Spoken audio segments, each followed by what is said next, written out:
Hello ఎస్పెన్స్, welcome to Panchajanya IAS. ఈరోజు మనం already first Panchayat topic మీద ఒక వీడియో చేసుకున్నాం కదా, దాని కంటిన్యూషన్లోనే ఈ వీడియో అనేది ఉంటుందండి. ఇక్కడ మనం బోత్ 73rd అమెండ్మెంట్ 74th అమెండ్మెంట్లో ఉన్న ఇన్స్టిట్యూషన్స్ గురించి మాట్లాడుకున్నాం. ఓకే, అంతకన్నా ముందు ఏంటి అంటే మనం దీని గురించి గ్రాస్ రూట్ లెవెల్లో ఎలా తెలుసుకోవాలి అనుకున్నాము. At the same time numericals మీద ఏమైనా క్వశ్చన్స్ వచ్చినా, వివిధ ఆస్పెక్ట్స్ ఏం అడుగుతున్నారు ఎగ్జామినర్ కూడా మనం దృష్టిలో పెట్టుకొని చదువుకోవాలన్నమాట. ఓకే, ఫస్ట్ మీకు ఆల్రెడీ చెప్పాను కదా, ఏం చెప్పాను, కమిటీస్ గురించి చెప్పుకున్నాను. కమిటీస్లో ఇంపార్టెంట్ అయిన 2 చెప్పాను ప్రెసెంట్ యూజ్ అయినవి. ఏంటి, బల్వంత్ రాయ్ ఒకటి, అశోక్ మెహతా. ఫస్ట్ అశోక్ మెహతా అనుకుంటుంటారు అందరూ, కాదు, బల్వంత్ రాయ్ వచ్చిన తర్వాత అశోక్ మెహతా వచ్చింది. 1957లో బల్వంత్ రాయ్ వస్తే అదొచ్చిన 22 సంవత్సరాలకి అశోక్ మెహతా కమిటీ అనేది వచ్చింది. ఓకే, ఇది కాకుండా నెంబర్స్ మీద ఒకసారి ఫోకస్ చేయండి. ఆర్టికల్స్ అనేవి ఫింగర్ టిప్స్ మీద ఉండాలండి. ఈ యొక్క పర్టికులర్గా నైన్త్ పార్టీకి సంబంధించి 9A ఆర్టికల్ 243 నుంచి మీరు స్టార్ట్ తీసేసేయండి. ఫస్ట్లో కూడా నేను చెప్పున్నా, ఏమన్నాను, 73rd అమెండ్మెంట్ ఏం చెప్తుంది అంటున్నాను, 9th పార్ట్ గురించి మాట్లాడింది అన్నాను, అవునా. అదేవిధంగా షెడ్యూల్, ఏ షెడ్యూల్ గురించి, 11th షెడ్యూల్ గురించి మాట్లాడుతుంది. 74th అమెండ్మెంట్ అయితే ఏం మాట్లాడుతుంది, 9A గురించి మాట్లాడుతుంది. అదేవిధంగా 12th షెడ్యూల్ గురించి మాట్లాడుతుంది. ఈ షెడ్యూల్ 11లో ఎన్ని డ్యూటీస్ చెప్పుకున్నారు తెలుసా, వీళ్ళు 29 పంచాయతీలకు చెప్పారు. అదేవిధంగా 18 డ్యూటీస్ వచ్చి మున్సిపాలిటీకి చెప్పారు. ఇది ఒక ఇంపార్టెంట్ పాయింట్ అనమాట ఇక్కడ. సరే, చూద్దాం ఆర్టికల్స్ ఏమేమి చెప్తున్నారు. ఆర్టికల్ 243 ఫస్ట్ స్టార్ట్ చేశాం కదా, ఆర్టికల్ 243 నుంచి ఎక్కడ దాకా చెప్పాను, 243 ఓ ఫర్ ఆరెంజ్ అనుకోండి. అదేవిధంగా మున్సిపాలిటీస్ అయితే ఆర్టికల్ 243P నుంచి ఆర్టికల్ ఎంతవరకు, 243ZG వరకు. Okay, clarity. జడ్జి ఇప్పుడు దాకా మనం పిలుస్తుంటాం కదా, జంజి అని చెప్తుంటాం. సో జంజి కిడ్స్ లాగా జడ్జి అని గుర్తుపెట్టుకోండి. సరే, ఇక్కడ వరకు క్లారిటీ ఉంది. ఇప్పుడు ప్రతి ఆర్టికల్లో ఏమేం చెప్తుందో తెలుసుకోవాలి. అట్లా ఆర్టికల్ 243 ఏం చెప్తుంది అంటే డెఫినిషన్స్ గురించి మాట్లాడుతుంది అనమాట. ఓకే, ఉండండి, వేరే కలర్ తీసుకుందాం, అప్పుడు మీకు కొంచెం క్లారిటీగా ఉంటుంది. రైట్, ఆర్టికల్ 243A దేని గురించి మాట్లాడుతుంది అంటే గ్రామ సభ గురించి మాట్లాడుతుంది అనమాట. అనుకున్నాం, గుర్తుందా, లాస్ట్ వీడియోలో ఎక్స్ప్లెయిన్ చేశాను గ్రామ సభ అంటే ఏంటి, కౌన్సిల్స్ అంటే ఏంటి, చాలా ఎలాబరేటెడ్గా మాట్లాడామండి. నెక్స్ట్ 243B ఏం చెప్తుంది, కాన్స్టిట్యూషన్ గురించి. అంటే ఈ యొక్క గ్రామ సభ పంచాయతీ ఉంది కదా, అది ఎలా కాన్స్టిట్యూట్ అవ్వాలి అన్నట్టు దాని కాన్స్టిట్యూషన్ గురించి మాట్లాడుతుంది. అంటే పంచాయతీల యొక్క కాన్స్టిట్యూషన్ అనుకోండి. ఓకే, నెక్స్ట్ అంటే village level, mandal level, district level అలా. నెక్స్ట్ 243C ఏం మాట్లాడుతుందంటే కంపోజిషన్ ఆఫ్ పంచాయత్స్. ఈ పంచాయత్స్ ఎలా కంపోజ్ చేశారు అని, అంటే సీట్స్ డైరెక్ట్ ఎలక్షనా లేకపోతే ఇండైరెక్ట్ ఎలక్షనా, ఎలా ఎన్నుకుంటారు, ఇలాంటి విషయాలన్నీ మాట్లాడుతుందన్నమాట.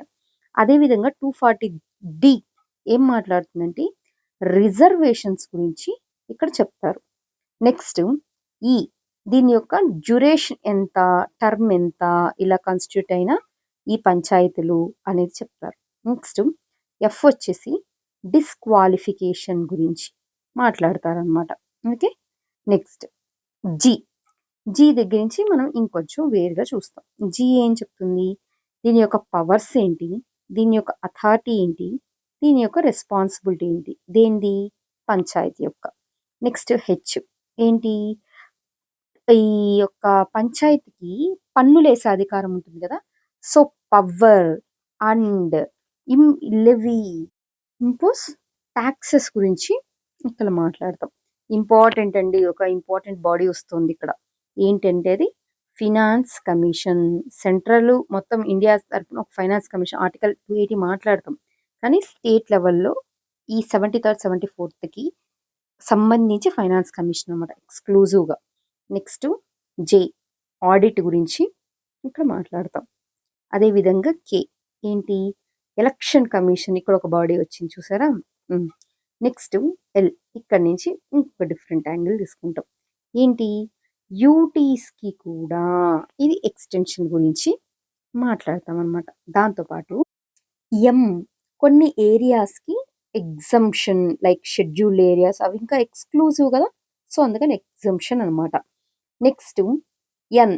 ఎన్ ఏం మాట్లాడుతుంది? అప్పటికే ఉండుంటాయి కదా! కొన్ని రాష్ట్రాల్లో పంచాయతీ ఈ సిస్టమ్ రాకముందే స్టేట్ ఓన్‌గా తన యొక్క పంచాయతీ సిస్టమ్స్ కూడా ఉన్నాయన్నమాట. సో, వాటిని ఏం చేస్తారు అంటే ఎగ్జిస్టెన్స్ అవి కంటిన్యూ అయితాయి అని చెప్పి సర్టెన్ టైమ్ ఇచ్చి ఆ టర్మ్ తర్వాత అన్ని అంటే ఇండియా మొత్తం ఉన్న రాష్ట్రాల్లో ప్రతి రాష్ట్రంలో కూడా ఈ యొక్క ఇన్‌స్టిట్యూషనల్ డెవలప్‌మెంట్ తీసుకురావాలి అని చెప్పారు.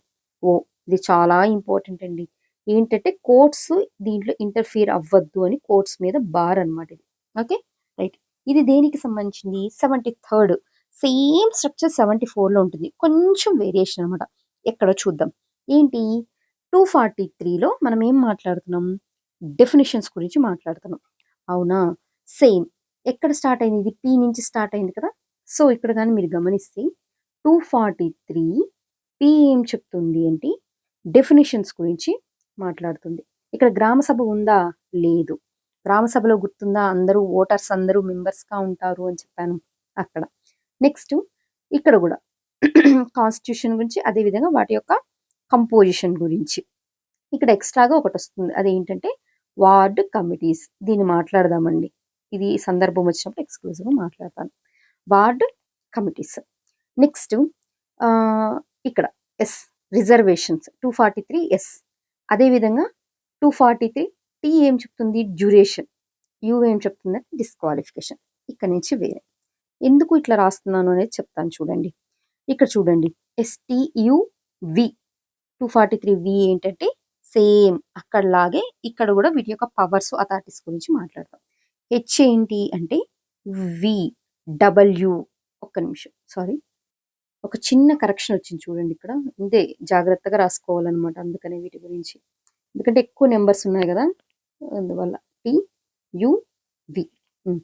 ఇది డబ్ల్యూ, ఎక్స్. అదేవిధంగా వై. Next Z. జెడ్ తర్వాత జెడ్ఏ. ఇక్కడ సేమ్ ఈ కలర్ తీసుకోండి. Z B, Z C. ఇక్కడ ఒక గ్యాప్ ఇవ్వండి. జెడ్డి, జెడ్ఈ. జెడ్ఈ ఏం చెప్తుందంటే డిస్ట్రిక్ట్ కౌన్సిల్స్ గురించి మాట్లాడుతుంది. జెడ్ఈ మెట్రోపాలిటన్ కౌన్సిల్స్ గురించి మాట్లాడుతుంది. Next ZF, జెడ్జి. సో, ఇక్కడ నేను డిఫరెంట్ కలర్స్ తీసుకున్నాను కదా! ఎందుకు అనేది మీరు మొత్తం కాంప్రహెన్సివ్‌గా చూస్తే స్లైడ్ ఇలా ఉందండి. ఏం చెప్పబోతున్నాను ఇక్కడ అంటే, మనం ఎలా ఉంటుంది 3 టైర్‌లో అక్కడ నగర పంచాయతీలేంటి, మున్సిపాలిటీస్ ఏంటి వీటికి అంటే టెరిటరీ మీద ఫోకస్ చేస్తూ నేను ఫస్ట్ అక్కడ క్లారిటీ ఉండాలనమాట. ఎవరు ఎక్కడ వాళ్ళ జ్యూరిస్డిక్షన్ ఏంటో తెలిస్తేనే గదా!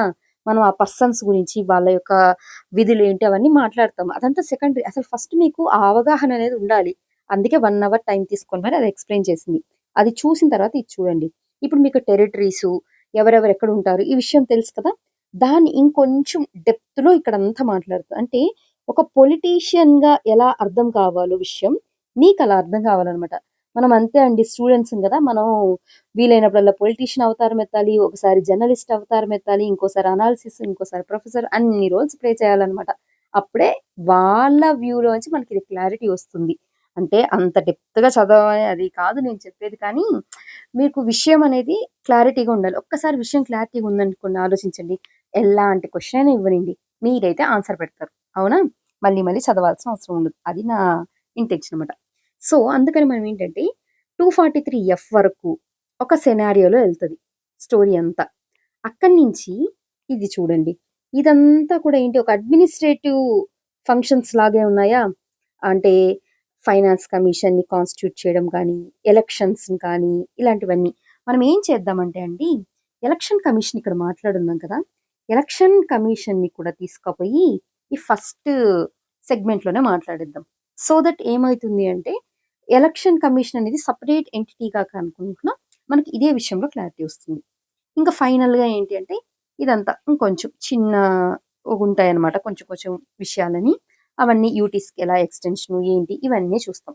సో, ఇలా 3 పార్ట్స్‌గా మనకు ఈ కంప్లీట్ పంచాయతీల గురించి తెలుసుకోబోతున్నాం. ఓకే. రైట్. సేమ్ చూడండి. అక్కడ లోకల్ సెల్ఫ్ గవర్నమెంట్ అన్నప్పుడు తెలుగులో ఏమని పిలుస్తామండి లోకల్ సెల్ఫ్ గవర్నమెంట్ అంటే? స్వయం పాలన. స్వయం పాలన అంటే స్వయం అంటే సెల్ఫ్. అంతేనా? అంటే సెల్ఫ్ గవర్నెన్స్ జరుగుతుంది. ఎవరిది సెల్ఫ్? వాళ్ళది వాళ్ళకి. ఎవరు వాళ్ళు? విలేజ్ లెవెల్‌లో ఉంటే వాళ్ళని వాళ్ళే. అదే మండలైతే వాళ్ళకి వాళ్ళే. జిల్లా స్థాయిలో వాళ్ళకి వాళ్ళే. అంటే వేరే డెసిషన్ కోసం ఏం వెయిట్ చేయనవసరం లేదనమాట. వాళ్ళ ప్రాబ్లమ్‌ని వాళ్ళే క్లియర్ చేసుకుంటున్నారు. దాన్ని ఏమంటున్నారు? డీసెంట్రలైజ్డ్ వికేంద్రీకరించిన ప్రజాస్వామ్యం. డీసెంట్రలైజ్డ్ డెమోక్రసీ అని పిలవడం జరుగుతుంది. ఎందుకంటే ప్రజల చేతుల్లోనే అధికారం ఇచ్చారు. కానీ అదేంది వికేంద్రీకరణ రూపంలో ఇచ్చారు. ప్రజలే ఎన్నుకుంటున్నారు. బట్ ఇంకా గ్రాస్ రూట్ లెవెల్‌కెళ్ళి ఈ పరిపాలన అనేది జరుగుతుంది. బికాస్ ఎందుకు అలా జరిగినప్పుడే అడ్మినిస్ట్రేషన్‌లో ఎఫిషియన్సీ అనేది పెరుగుతుంది. ఓకే. ప్రజలందరూ కూడా ప్రజా ప్రభుత్వంలో భాగస్వామ్యులు అవుతారన్నమాట. పబ్లిక్ పార్టిసిపేషన్ పెరుగుతుంది. ఓకే. రైట్. ఇదైతే క్లారిటీ కదా! ఇలా ఉంటుంది. ఇది విషయం అనేసి. ఓకే. ఇంకా ఈ స్లైడ్ ఒక్కసారి గుర్తు తెచ్చుకోండి. ఇది ఆల్రెడీ ముందు వీడియోలో ఎక్స్‌ప్లెయిన్ చేసిన స్లైడే అనమాట. ఏంటిది? డిస్ట్రిక్ట్ లెవెలు, డిస్ట్రిక్ట్ కింద నంబర్ ఆఫ్ మండల్స్ ఉంటాయి. ఒక్కొక్క మండలం కింద నంబర్ ఆఫ్ విలేజెస్ ఉంటాయి. ఓకే. సరే. విలేజెస్‌లో ఏరియాస్ ఎలా డివైడ్ చేస్తారు? వార్డ్స్ కింద డివైడ్ చేస్తారనమాట. దాంట్లో నుంచి ఎవరెవరిని ఎన్నుకుంటాం? ప్రెసిడెంట్‌ని, అదేవిధంగా వార్డ్ మెంబర్స్‌ని ఎన్నుకుంటామనమాట. ప్రెసిడెంట్‌ని కూడా మనమే ఎన్నుకుంటాం. ఈ విషయం అయితే గుర్తుపెట్టుకో ఉండాలి. సరే. అదేవిధంగా నెక్స్ట్ అదే ఎంపీటీసీ లెవెల్‌లో అయితే ఎంపీటీసీ ఏరియాల నుంచి ఎంపీటీసీలని ఎన్నుకుంటాము. అదేవిధంగా ఒక్కొక్క ఎంపీటీసీ అందరూ కలిసి ఒక ఎంపీపీని ఎన్నుకుంటారనమాట. సేమ్ జిల్లా లెవెల్‌లో జెడ్పీటీసీ ఏరియాలుంటాయి. అక్కడి నుంచి జెడ్పీటీసీస్ ఎన్నుకుంటారు. జెడ్పీ చైర్మన్ వీళ్ళకి హెడ్‌గా ఉంటాడు. అదే డిస్ట్రిక్ట్ సంబంధించి ఒకవేళ అది కార్పొరేషన్ అయిందనుకోండి, దాన్ని ఎలా డివైడ్ చేస్తారు? వార్డ్స్ కింద డివైడ్ చేస్తారనమాట. అంటే జెడ్పీటీసీ ఉంటది. జెడ్పీ చైర్మన్ ఉంటాడు. దాంతో పాటు ఏంటి ఈ యొక్క కార్పొరేషన్‌కి వార్డ్స్‌గా డివైడ్ చేస్తారు. ఆ ప్లేస్‌ని మాత్రం. అంటే ఆ ప్రాంతాన్ని ఎక్స్‌క్లూడ్ చేసి మిగతా ప్రాంతం అంతా జెడ్పీటీసీ కిందకి వస్తుందనమాట. సో, దీన్ని ఎవరు హెడ్స్ అంటే కార్పొరేట్స్. వీళ్ళందరికీ మేయర్ ఉంటాడనమాట. అదే విధంగా మండల్ లెవెల్‌లో చూస్తే నగర పంచాయతీలు ఉండొచ్చు, మున్సిపాలిటీస్ ఉండొచ్చు బేస్డ్ ఆన్ ద పాపులేషన్. అక్కడెట్లా ఏరియాస్‌ని వార్డ్స్ కింద మాట్లాడతాం. వీటికి కౌన్సిలర్స్ ఉంటారనమాట. వీళ్ళందరికీ చైర్మన్ అనే అతను ఉంటాడు. ఇక్కడ గమనించాల్సిన ఇంకొక డిఫరెన్స్ ఎక్కడ కనిపిస్తుందంటే ఇక్కడ. ఏంటి? విలేజ్ లెవెల్‌లో గ్రామ సభ కనిపిస్తది. అదే మిగతా అన్నిట్లో అది రూరల్ బాడీస్ అయినా సరే, అర్బన్ బాడీస్ అయినా సరే కౌన్సిల్ అనేది కనిపిస్తదనమాట. ఈ గ్రామ సభలో ఓటర్స్ అందరూ మెంబర్సే అనమాట. వీళ్ళతో సహా.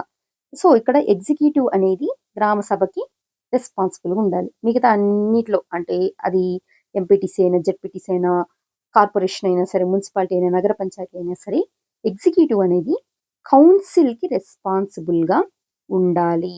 ఇది మొత్తం విషయం అనమాట. ఇప్పుడు మనం డీప్‌గా వెళ్దామండి. ఏమన్నారు ఫస్ట్ మీకు గుర్తుంటే 243లో ఏలో కానీ, బిలో కానీ, నెక్స్ట్ సిలో కానీ ఇక్కడి నుంచి మొత్తం కొంచెం చెప్పా కదా! ఒక పొలిటీషియన్ లాగా మీరు ఆలోచించాలి అని చెప్పి. సో, ఎందుకన్నానంటే ఇప్పుడు ఎక్స్‌క్లూజివ్‌గా మాట్లాడతామనమాట. ఎంపీటీసీలని అన్నాము అనుకుందాం. లేకపోతే వార్డ్ మెంబర్స్ ఇక్కడున్నారు కదా! వీళ్ళే అనుకోండి. లేకపోతే జెడ్పీటీసీలే అవ్వండి. కార్పొరేటర్సే అవ్వనివ్వండి. కౌన్సిలర్స్‌నే అవ్వనివ్వండి. ఎవరైనా కానీ వాళ్ళందరూ ఎవరసలు? వాళ్ళందరినీ ఎక్కడి నుంచి ఎన్నుకుంటున్నాము? అసలు వీళ్ళకంటూ ఏదైనా క్వాలిఫికేషన్స్ ఉండాలి గదా! ఊరికే ఎవరిని పడితే వాళ్ళని ఎలా తీసుకుంటారు? దానికేమైనా క్వాలిఫికేషన్స్ ఉన్నాయా? అంటే ఒక సీక్వెన్స్‌లో మీరు చదువుకుంటూ రావాలనమాట. దానికే మనం 243 మాట్లాడాం. కంపోజిషన్ అని మాట్లాడామనమాట. అంటే ఈ జెడ్పీటీసీలని ఎలా ఎన్నుకోవాలి? మీరా? నేనా? ఇంకొకరా? ఎలా ఎన్నుకోవాలి? జెడ్పీటీసీలనే కాదు, జెడ్పీ చైర్మన్‌ని వీళ్ళనెలా ఎన్నుకోవాలి? సేమ్ అలాగే ఎంపీటీసీని, ఎంపీపీని వీళ్ళనెలా ఎన్నుకోవాలి? అదే విధంగా రిజర్వేషన్స్ ఏమన్నా ఉన్నాయా దీంట్లో? రిజర్వేషన్స్ అన్నప్పుడు కేటగిరీల వైస్‌గా అంటే ఎస్సీ, ఎస్టీ రిజర్వేషన్స్ అని చెప్పారు కదా! ఆ విధంగా జెండర్ రిజర్వేషన్స్ ఏమన్నా చెప్పారా? అంటే వుమెన్ రిజర్వేషన్స్ అలా ఏం చెప్పారా? దాంతో పాటు బీసీ రిజర్వేషన్ ఏమైనా మాట్లాడారా? అట్లా. దానివల్ల ఏమైంది? ఈ బాడీ అనేది మీకు ఫార్మ్ అయింది. అవునా? ఈ బాడీ ఫార్మ్ అయినప్పుడు ఈ బాడీలో ఎలా ఉండాలి? ఎలా రిజర్వేషన్స్ ఉండాలి? ఇవన్నీ మాట్లాడామన్నమాట. అలా చైర్మన్ ఇక్కడే కాదు కదా! చైర్మన్స్‌లో కూడా చూసుకోవాలి కదా! సో అలా చైర్మన్లో కూడా సేమ్ మెథడ్ తీసుకురావాలన్నమాట. Women reservation, SC ST reservations ఇలాంటివన్నీ రిజర్వేషన్ అయిపోయిన తర్వాత మరి ఇలా ఒకటి కొలువయింది, ఈ బాడీ అనేది ఫామ్ అయింది. మరి ఈ బాడీ ఎన్ని రోజులు ఉండాలి, ఎప్పుడు లైఫ్ టైమా లేకపోతే ఏంటి అంటే డ్యూరేషన్, అది దానికి టర్మ్ ఎంత అనేది మాట్లాడాలన్నమాట. డ్యూరేషన్కి ముందే రద్దు చేసుకోవచ్చా, ముందే సెలక్షన్స్ ఏమన్నా ఉంటాయా, సేమ్ పార్లమెంట్లకి మన లెజిస్లేటివ్ అసెంబ్లీస్కి ఎలా మాట్లాడుతున్నామో సేమ్ అలాగే మాట్లాడతాం అనమాట. ఇదంతా కూడా మనం 243 వరకు చూస్తాం. ఓకే, అంటే అటు అర్బన్ బాడీస్ చూస్తే 243 వరకు అన్ని రెండు సేమేనండి, సేమ్ మెథడ్లో వెళ్తుంటాయి. ఓకే, ఇది అయిపోయిన తర్వాత అడ్మినిస్ట్రేటివ్ పరంగా ఎలా మాట్లాడాలి అంటే ఫైనాన్స్ కమిషన్ ఏంటి ఇలాంటివన్నీ, అది మామూలు రెగ్యులర్ ప్రొసీజర్ కాబట్టి మీకు అర్థమైపోతుంది. నాకు తెలిసి ఇక్కడ వరకే కన్ఫ్యూజన్ ఉంటుంది అనమాట. ఇది కొంచెం అర్థం చేసుకునే ప్రయత్నం చేద్దాం. ఓకే, సరే, ఇప్పుడైతే మనం ఈ స్లైడ్ నుంచి మన కథ మొదలు పెడదామండి. చూడండి, ఇక్కడ ఫస్ట్ డెఫినిషన్స్ అన్నారు కదా, 243D డెఫినిషన్స్ అన్నారు. దీంట్లో పంచాయతీ గురించి ఆల్రెడీ మాట్లాడాం, పంచాయతీ ఏరియా అంటే ఏంటో కూడా మాట్లాడాం. దీన్ని ఎలా సెగ్రిగేట్ చేస్తారు పంచాయత్ అనేదాన్ని విలేజ్ బేస్ చేసుకొని అని కూడా మనకి ఇక్కడ మీనింగ్ తెలుసుకున్నాం. మోరోవర్ విలేజ్ అంటే ఏంటి అనే దాంట్లో కేవలం ఒక విలేజే కాదు, గ్రూప్ ఆఫ్ విలేజెస్ కూడా ఇక్కడ మెన్షన్ చేయొచ్చు అని కూడా చదువుకున్నాం. దాన్ని ఎవరు చెప్తారన్నాము, గవర్నర్ నోటిఫై చేస్తాడు ఒక పబ్లిక్ నోటిఫికేషన్స్లో అని చదివాం. అవునా, ఫస్ట్ వీడియోలో కూడా చూసాం అనమాట. ఇప్పుడు చూడండి, దీనికి ఎక్స్టెన్షన్లో ఇప్పుడు మనం ఏం మాట్లాడుతున్నాం అంటే గ్రామ సభ అని మాట్లాడుతున్నాం. గ్రామ సభ అంటే ఏంటి అంటే చూస్తే means A body consisting of persons registered in the electoral rolls relating to a village comprised within a area of panchayat at the village level. So village level అని పర్టికులర్గా మెన్షన్ చేశారు. డిస్ట్రిక్ట్ లెవెల్ అన్నారా, కాదు. లేకపోతే mandal level అన్నారా, లేదు. Village level అన్నారు. So village లెవెల్స్లో ఎవరైతే ఎలక్టోరల్ రోల్స్ అంటే ఎవరు ఎలక్టోరల్ రోల్లో ఉన్నారు, 18 సంవత్సరాలు దాటిన యువతి ఎవరైనా సరే అనమాట. ఇది ఎక్కడ తీసుకొచ్చారు మనకు, ఈ ఇండియన్ కాన్స్టిట్యూషన్ వచ్చినప్పుడే ఇది వచ్చేసింది. యూనివర్సల్ అడల్ట్ ఫ్రాంచైజ్ కింద, అంటే ఇర్రెస్పెక్ట్ ఆఫ్ రేస్, క్యాస్ట్, రిలీజియన్ ఏది కాకుండా మనం అడల్ట్ ఫ్రాంచైజ్ మీద ఓటు హక్కు అనేది వయోజన ఓటు హక్కు కల్పించామన్నమాట. అప్పుడు ఫస్ట్లో ఎంత ఉంది, 21 సంవత్సరం ఉంది. దాన్ని ఏ amendment, 61st amendment 1989 Rajiv Gandhi గారి ప్రభుత్వం ఉన్నప్పుడు దీన్ని 18 సంవత్సరాలకి తగ్గించడం జరిగింది. ఆ టైంలోనే కదా మీకు గుర్తుంటే ఎలక్షన్ కమిషన్ గురించి మాట్లాడేటప్పుడు చెప్పా, అప్పుడు దాకా సింగిల్ మెంబర్గా ఉన్న బాడీ కాస్త మల్టీ మెంబర్గా అంటే త్రీ మెంబర్స్గా మారింది. ఎవరప్పుడు, టిఎన్ సెషన్ గారు ఉన్నప్పుడు దీని మీద కేసు కూడా అయ్యింది అని కూడా మాట్లాడారు. గుర్తొస్తున్నాయా? సరే, ఏదైనా కూడా ఇది గ్రామ సభ. ఈ క్వశ్చన్ చాలాసార్లు అడిగారండి. గ్రామ సభలో సభ్యులు ఎవరు అనేది అనమాట. అంటే ఎలక్టోరల్ రోల్ ఎవరైతే ఉంటారో వాళ్ళందరూ ఇక్కడ గ్రామ సభలో సభ్యులు. Okay, clarity. ఇక్కడ డిస్టిక్ అంటే ఏంటి అంటే స్టేట్లో ఉన్న డిస్టిక్ని డిస్టిక్ అంటారు అన్నారు. మరి ఇంటర్మీడియట్ లెవెల్ అంటే ఏంటి అని చెప్తే వీళ్ళు ఏమన్నారంటే దీన్ని ఎవరు చెప్పాలంట, గవర్నర్ చెప్పాలి. అంతే కదా, ఎట్లా చెప్తాం ఇది ఇంటర్మీడియట్ లెవెల్, ఇది మండలం, సో ఇదే ఇంటర్మీడియట్ లెవెల్ అలా చెప్పలేం కదా. సో దానికంటే ఒక అథారిటీ ఉండాలి. సో అథారిటీ పవర్ని ఎవరికి ఇచ్చారంటే గవర్నర్కి ఇచ్చారు. గవర్నర్ అనే అతను ఒక పబ్లిక్ నోటిఫికేషన్ ద్వారా ఇదిగోండి ఇది ఇంటర్మీడియట్ లెవెల్లో నేను నోటిఫై చేస్తున్నాను, బికాజ్ ఎందుకు అంటే ఈ పంచాయతీలు for the purpose of this part అంటే ఈ పంచాయతీల్లో కన్స్టిట్యూట్ చేశారు కదా. ఇక్కడ పంచాయత్ అంటే అర్థం ఏంటంటే not only in the villages ఉన్న పంచాయతే కాదు, మండల్ లెవెల్లో ఉన్నదాన్ని కూడా పంచాయతీని, డిస్ట్రిక్ట్ లెవెల్లో ఉన్నదాన్ని కూడా పంచాయత్ అని పిలవడం జరుగుతుంది. మీరు అనుకోవచ్చు డిస్ట్రిక్ట్ లెవెల్లో ఆల్రెడీ జెడ్పీటీసీలు వీళ్ళు ఉన్నారు కదా, మళ్ళీ ఎందుకు కార్పొరేషన్స్ వస్తున్నాయి అంటే లోకల్ సెల్ఫ్ గవర్నమెంట్ గురించి మీరు మాట్లాడినప్పుడు రూరల్ బాడీస్ గురించి మాట్లాడుతున్నారు కదా, మళ్ళీ అర్బన్ లోకల్ బాడీస్ ఏంటండి అనుకోవచ్చు. ఇక్కడ డిఫరెన్స్ ఎక్కడ వస్తూ ఉంటుందంటే పవర్స్, ఫండ్స్, ఎక్కువ ఫండ్స్ దగ్గర అండి. ఇది మొత్తం కూడా అంటే రేషనల్గా చెప్పాలి, ప్రాక్టికల్గా అంటే ఫండ్స్. ఒక యుఎల్బి కూడా ఇచ్చేది గ్రేడ్ 1 మున్సిపాలిటీకి ఇచ్చినంత ఫండ్ గ్రేడ్ 3 మున్సిపాలిటీకి ఇస్తారా? చూడండి, ఒక జెడ్పీకి ఇచ్చిన జెడ్పీటీసీ కాన్స్టిట్యున్సీలో ఎలాంటి వర్క్స్ జరుగుతున్నాయి, విలేజ్ లెవెల్ ఎలాంటి వర్క్స్ జరుగుతున్నాయి, వాటికి సంబంధించిన మానిటర్ ఏంటి, వీటన్నిటి వేరియేషన్స్ వస్తూ ఉంటాయన్నమాట. అందుకని ఇలా డిఫరెంట్గా కాన్స్టిట్యూట్ చేశారు. బికాస్ పరిపాలనని సౌలభ్యం చేయాలి కదా, తీసుకొచ్చింది దాని పర్పస్కి. సో అందుకని అందరికి అలా కాకుండా కార్పొరేషన్ లేదు, మున్సిపాలిటీ లేదని చెప్పి అన్ని డిస్ట్రిక్ట్ కింద, మండలాల కింద అట్లా చేసేస్తే కొన్ని ఎక్కువగా డెవలప్ అయినవి ఉన్నాయి. ఇప్పుడు సపోజ్ మీకు తిరుపతి అయితే ఐడియా ఉంటుంది కదా, అందరూ తిరుపతికి అయితే కనెక్ట్ అవుతుంటారు, స్వామి దగ్గరికి వెళ్ళి ఉంటారు కదా. తిరుపతి అనేది ఇంతకుముందు జిల్లానా కాదు, అది చిత్తూరు కింద ఉన్నిందనమాట. అంత మాత్రాన చిత్తూరు కన్నా తిరుపతి పాపులేషన్ తక్కువ కాదు కదా. సో తిరుపతి కంటూ ఈవెన్ అది చిత్తూరు జిల్లాలో ఉన్నప్పటికీ కూడా తిరుపతి పాపులేషన్ దృష్ట్యా దాన్ని సపరేట్ ఎంటిటీగా చేసి తుడా అని పెట్టున్నారనమాట. అప్పుడు తిరుపతి అర్బన్ డెవలప్మెంట్ అథారిటీ అని చెప్పి, ఇది మళ్ళీ కాన్సెప్ట్ ఎందుకు అంటే అక్కడ జరిగే ట్రాన్సాక్షన్స్ కానీ, పాపులేషన్ ఎక్కువ ఉందంటే ఏంటి, వాళ్ళు ఎంచుకునే ఆక్యుపేషన్, ప్రొఫెషన్స్ అన్ని డిఫరెంట్ మారిపోతుంటాయి. సో ఆ పాపులేషన్ తగ్గినట్టుగా అక్కడ గవర్నెన్స్ అనేది జరగాలి. అంతేగాని డిస్టిక్ కాబట్టి డిస్టిక్ లో ఇలాగే ఉండాలి, మండల్ కాబట్టి ఇలాగే ఉండాలి అని చెప్తే డెవలప్మెంట్ అనేది సర్వతోముఖాభివృద్ధి చెందదు. సో అందుకని ఈవెన్ ఏ డిస్టిక్ అయినప్పటికీ కూడా ఇన్ని పరిపాలనా యూనిట్స్ అనే వాటిని అడ్మినిస్ట్రేటివ్ యూనిట్స్ తీసుకురావడం జరిగింది. సరే, మీకైతే ఇక్కడ క్లారిటీ వచ్చింది కదా. ఏమేమి ఉంటాయన్నారు, 3 లెవెల్స్ ఉన్నాయి అన్నారు. అది డిస్టిక్ లెవెల్, గ్రామ సభ లెవెల్, అదే విధంగా ఇంటర్మీడియట్ లెవెల్. ఇక్కడ క్లారిటీనా. నెక్స్ట్ పంచాయత్ అంటే ఏంటి అనేది చెప్పడం జరిగింది. పంచాయత్ అంటే కేవలం విలేజ్ మాత్రమే కాదు, 3 లెవెల్స్ లో ఉన్నది అన్నది మీకు గుర్తుంటే ఇక్కడ చాలా సంతోషం అనమాట. నెక్స్ట్ విలేజ్ అంటే కేవలం ఒకటి మాత్రమే కాదు, మోర్ దాన్ 2 విలేజెస్. ఇది ఇలాంటివన్నీ ప్రాబబుల్ క్వశ్చన్స్ అనమాట. ఇది మీకు 243 డెఫినేషన్స్ గురించి క్లారిటీ వచ్చింది అనుకుంటానండి. అలాగే మీరు కొంచెం కింద చూస్తే పార్ట్ 9A కనిపిస్తుంది, మున్సిపాలిటీస్.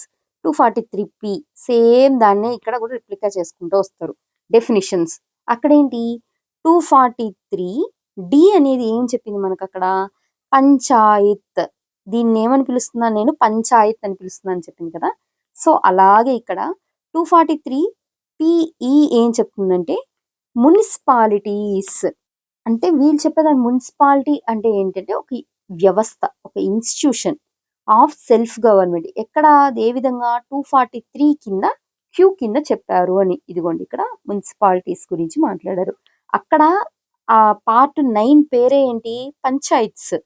ఇక్కడ పార్ట్ 9A పేరేంటి, మున్సిపాలిటీ. సో అందుకని మీరు ఈ మున్సిపాలిటీ అంటే ఏంటి అన్నదైతే క్లారిటీ ఉండాలన్నమాట. ఓకే రైట్, దాన్ని 243 కింద చెప్పాను అని కూడా చెప్పున్నారు. నెక్స్ట్ దీనికి బేస్ ఏంటి, పాపులేషన్. సేమ్ అక్కడ కూడా అంతే కదా, పాపులేషన్ అనేది బేస్ అనమాట. ఏంటి, ప్రిసీడింగ్ సెన్సెస్ ని తీసుకుంటారు అని చెప్పి చెప్పడం జరిగింది. అక్కడ ఎలా చెప్పాము, డిస్టిక్, నెక్స్ట్ గ్రామ సభ, అదే విధంగా ఇంటర్మీడియట్ లెవెల్ గురించి మాట్లాడాం. ఇక్కడ చూడండి ఏమంటున్నారు, సేమ్ అలాగే. డిస్టిక్ అంటే స్టేట్ లో ఉన్న డిస్టిక్. ఓకే నెక్స్ట్ ఇక్కడ మీరు తెలుసుకోవాల్సింది ఏంటంటే, మున్సిపాలిటీ తెలుసుకున్నాం కదా, అక్కడ పంచాయతీ తెలుసుకున్నాం, తర్వాత పంచాయతీ ఏరియా అంటే ఏంటి అని తెలుసుకున్నాం. అంటే పంచాయతీ అంటే ఒక బాడీ అని అర్థం, పంచాయతీ ఏరియా అంటే ఈ బాడీ ఎవరిని రిప్రజెంట్ చేస్తుంది, ఏ భూభాగాన్ని రిప్రజెంట్ చేస్తుంది అన్నట్టు. సో మున్సిపాలిటీ అంటే ఒక ఇన్స్టిట్యూషన్, దానికి మున్సిపల్ ఏరియా ఉంది, అంటే టెరిటోరియల్ ఏరియా ఏంటి అన్నది ఇక్కడ చెప్పడం జరిగింది అనమాట. ఓకే ఇక్కడ క్లారిటీనా. పంచాయత్ అంటే ఏంటంటే అక్కడ సేమ్ 243Bలో చెప్పాం కదా, సేమ్ అదే పంచాయతీ అంటున్నారు. నెక్స్ట్ కమిటీస్ అనే వాటిని 243S కింద మెన్షన్ చేస్తున్నాము అని. ఇక్కడ ఇంకొక బాడీ వచ్చింది చూసారా, ఇది కమిటీ అనే పేరు ఇక్కడ వచ్చింది. సో దీని గురించి ఒకసారి మనం జాగ్రత్తగా చదువుకోవాలన్నమాట. అదేవిధంగా మెట్రోపాలిటన్ ఏరియా అంటే ఏంటి అన్నది ఇక్కడ డిస్క్రైబ్ చేశారు. ఈ పదాలు ఇంపార్టెంట్ అండి. మెట్రోపాలిటన్ అంటే ఏంటంట, population of 10 lakhs or more. 10 లక్షల కన్నా లేకపోతే 10 లక్షల జనాభా ఉంటే, 10 లక్షల జనాభా అంటే ఎంత, 1 మిలియన్ అంతేనా. Comprised in 1 or more districts. చూసారా, డిస్ట్రిక్ట్స్ కి మించి దాని యొక్క పరిధి పెరుగుతుంది. And consisting of 2 or more municipalities or panchayats or other contiguous area specified by the governor. ఎట్లా, by public notification to be metropolitan area for this part. అంటే metropolitan ఏరియాని ఎవరు నోటిఫై చేస్తున్నారు ఇక్కడ, ఫస్ట్ క్వశ్చన్, గవర్నర్ నోటిఫై చేస్తున్నాడు. Metropolitan area అనేది అంటే ఒక డిస్టిక్ లో ఒక వింగా అనుకుంటే కాదు, డిస్ట్రిక్ట్స్ దాటి ఉండొచ్చు. అంటే ఇక్కడ దేని క్రైటీరియా తీసుకున్నారు అంటే కేవలం ప్రజలు, పాపులేషన్ అనేది ఇక్కడ క్రైటీరియా అనమాట. సో 10 లక్షల పాపులేషన్ అనే దాన్ని. సో ఇది ఇక్కడ ఎక్కువ స్కోప్ ఉన్న క్వశ్చన్ అనమాట. ఓకే, ఇప్పుడు 243కి అదేవిధంగా 243Pకి మీకు క్లారిటీ వచ్చింది అనుకుంటున్నాను. రెండిట్లో కూడా ఏం చెప్పారు, ఓపెనింగ్ ఆఫ్ ద పార్ట్స్ కాబట్టి దీంట్లో డెఫినేషన్స్ గురించి మాట్లాడారు అనమాట. రైట్, ఇప్పుడు ఇక్కడ గ్రామ సభ గురించి తెలుసుకుందామండి. గ్రామ సభ గుర్తుందా? ఎగ్జిక్యూటివ్ అనేది ఇక్కడ గ్రామ సభకి రెస్పాన్సిబుల్ అన్నాను. రిమైనింగ్ అన్ని దగ్గరలో ఏంటి, గ్రామ సభనా? లేదు, అక్కడ కౌన్సిల్స్ కి రిప్రజెంటేటివ్ రెస్పాన్సిబుల్ గా ఉంటుంది అనమాట. సరే, గ్రామ సభ చూడండి. ఈ గ్రామ సభ మీ ఎక్సర్సైజ్ ఎలాంటిదంట, ఏం చేస్తుందంట గ్రామ సభ అనేది? Such powers and performs such powers and perform such functions at the village level as the legislature అనే పదం వచ్చిన దగ్గరల్లా మీరు హైలైట్ చేసుకుంటూ రండి. As the legislature of state May by law provide. So గ్రామ సభ ఏం చెయ్యాలి అని ఎవరు చెప్తున్నారు? గ్రామ సభకు సంబంధించిన పవర్స్ అనే వాటిని ఎవరిస్తున్నారు ఇక్కడ? స్టేట్. ఇప్పుడు అర్థమైందా? ఫస్ట్ లో 97, 92 వరకు కూడా అసలు ఈ బిల్ ఎందుకు పాస్ కాలేదు, తర్వాత ఎందుకు పాస్ అయింది అని ఫస్ట్ వీడియోలో మాట్లాడాను. ఎందుకు? ఇప్పుడు చూసారా, పవర్స్ ఎవరి గుండా వెళ్తున్నాయి? స్టేట్ గుండా వెళ్తున్నాయంట. ఇది గ్రామ సభ. ఇప్పుడు మన అసలైన యుద్ధం స్టార్ట్ అవుతుందండి. ఇక్కడ నుంచి కొంచెం జాగ్రత్తగా సబ్జెక్ట్ అనేది అర్థం చేసుకోవడానికి ప్రయత్నించండి. సరే, ఇప్పుడు చూడండి, కాన్స్టిట్యూషన్ ఆఫ్ పంచాయత్స్ అన్నారు. ఇక్కడ నుంచి ఎక్కడెక్కడ స్టేట్ అనే పదం కనిపిస్తే ప్రతి ఒక్కదాన్ని మీరు అండర్లైన్ చేసుకుంటూ రండి. కాన్స్టిట్యూషన్ ఆఫ్ పంచాయత్ ఏం చెప్తున్నారు? There shall be constitute in every state. ప్రతి రాష్ట్రం, ఎవ్వరు ఎక్సెప్షనల్ కాదు దీనికి. పంచాయత్ శబ్ద ఎక్కడెక్కడ ఉంటున్నాయి పంచాయత్ అనేది? విలేజ్ లెవెల్లోను, ఇంటర్మీడియట్ లెవెల్లోను, డిస్ట్రిక్ట్ లెవెల్లోను. సో దీని అర్థం ఏంటి? పంచాయత్స్ అంటే కేవలం విలేజ్ లెవెల్ మాత్రమే కాదు. మన స్టేట్ లో మనం విలేజ్ లెవెల్లో ఉన్న దాన్ని మాత్రమే పంచాయత్ అంటున్నాం, కానీ అలా కాదు. అన్ని కూడా ఇంటర్మీడియట్, డిస్ట్రిక్ట్ లెవెల్ అన్నిటినీ కూడా మనం పంచాయతీ అంటున్నాం. కాకపోతే డిస్ట్రిక్ట్ లెవెల్లో ఉంటుంది దాన్ని district panchayati, mandal level intermediate లెవెల్లో ఉంటుంది ఇంటర్మీడియట్ పంచాయతీ, విలేజ్ లెవెల్ ఉంటే విలేజ్ పంచాయతీ అని పిలుస్తున్నాం అనమాట. అలా ఈ ప్రొవిజన్స్ ఆఫ్ ద పార్ట్ అనేది మాట్లాడడం జరిగింది. సబ్ క్లాస్ 2 ఏం మాట్లాడుతున్నారు? Not with standing anything in this class panchayats at intermediate level may not. చాలా చాలా చాలా ఇంపార్టెంట్ క్వశ్చన్ అండి ఇది. చాలా సార్లు ఎగ్జామ్లో అడిగారు. ఇంటర్మీడియట్ లెవెల్లో ఉన్న పంచాయతీని కాన్స్టిట్యూట్ చేయని అవసరం లేదు అని రాజ్యాంగమే చెప్పింది. ఎప్పుడు చెప్పిందో తెలుసా? ఎప్పుడైతే అక్కడ పాపులేషన్ అనేది 20 లక్షలు దాటదో, అంటే 20 లక్షల కన్నా బిలో ఉంటే ఆ టైంలో మీరు ఇంటర్మీడియట్ పంచాయతీని పెట్టాల్సిన అవసరం లేదు అని చెప్పి రాజ్యాంగమే చెప్పింది. ఓకే, సో మనం 243B వల్ల ఏం తెలుసుకున్నాము ఒకసారి చూడండి. ఇక్కడ 3 లెవెల్స్లో అంటే ఇన్స్టిట్యూషన్స్ అనేవి ఉంటాయి అనే విషయం తెలిసింది. దాంతోపాటు ఏం తెలిసింది? పాపులేషన్ లిమిట్ ఉంది అనే విషయం కూడా మనకి ఇక్కడ అర్థమైంది. అవునా? ఇప్పుడు 243C చూడండి. ఇక్కడ కాన్స్టిట్యూషన్ ఆఫ్ పంచాయతీ తెలిసింది కదా. ఇప్పుడు కంపోజిషన్ గురించి మాట్లాడతాం. ఏమంటున్నారు? Subject to the provisions of this part the legislature of the state. గమనించాలి, ఇక్కడ మళ్ళీ పవర్ వచ్చేసింది. ఎవరికి వచ్చింది? Legislature of state May by law. చాలా ఇంపార్టెంట్. ఏం చెప్తుంది? Make the provisions with respect to composition of panchayats. So panchayats లో ఎలాంటి కంపోజిషన్ ఉండాలి అని ఎవరు చెప్తున్నారు ఇక్కడ? కాన్స్టిట్యూషన్ ఎవరితో ఉంది పవర్ అని చెప్తోంది? స్టేట్ లెజిస్లేటివ్ అథారిటీకి ఉంది ఆ పవర్ అనే విషయాన్ని ఇక్కడ చెప్తున్నారనమాట. ఈ పేజ్ లో చూడండి, దాని కంటిన్యూషన్ మాట్లాడుతున్నారు. ఎలా స్టేట్ ఒక లా చేస్తుంది, ఆ పంచాయతీ ఎలా ఉండాలని చెప్తుంది. ఇక్కడ చూద్దామా? 243C1లో మీకు ఇప్పుడే మాట్లాడుతున్నాం కదా, దాంట్లో ఏం చెప్తున్నారు అంటే వీళ్ళు స్టేట్ లెజిస్లేచర్ అనేది ఒక లా అనేది తీసుకొస్తుంది అని చెప్తున్నారు అనమాట.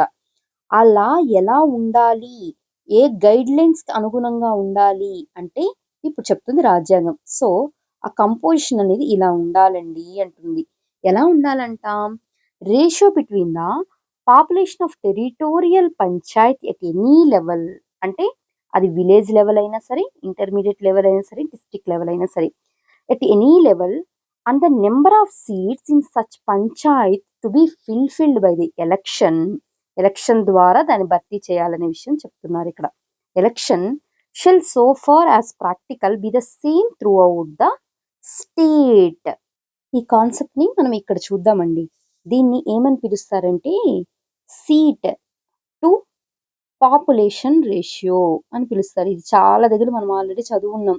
ఎక్కడ ప్రెసిడెంట్ ఎలక్షన్ అప్పుడు కానీ, లేకపోతే లెజిస్లేటివ్ అసెంబ్లీస్ డిమార్కేషన్ చేయడం కానీ, అంటే డీలిమిటేషన్ ఉంది కదా, అక్కడ ఎక్కువగా చదువున్నాం కదా.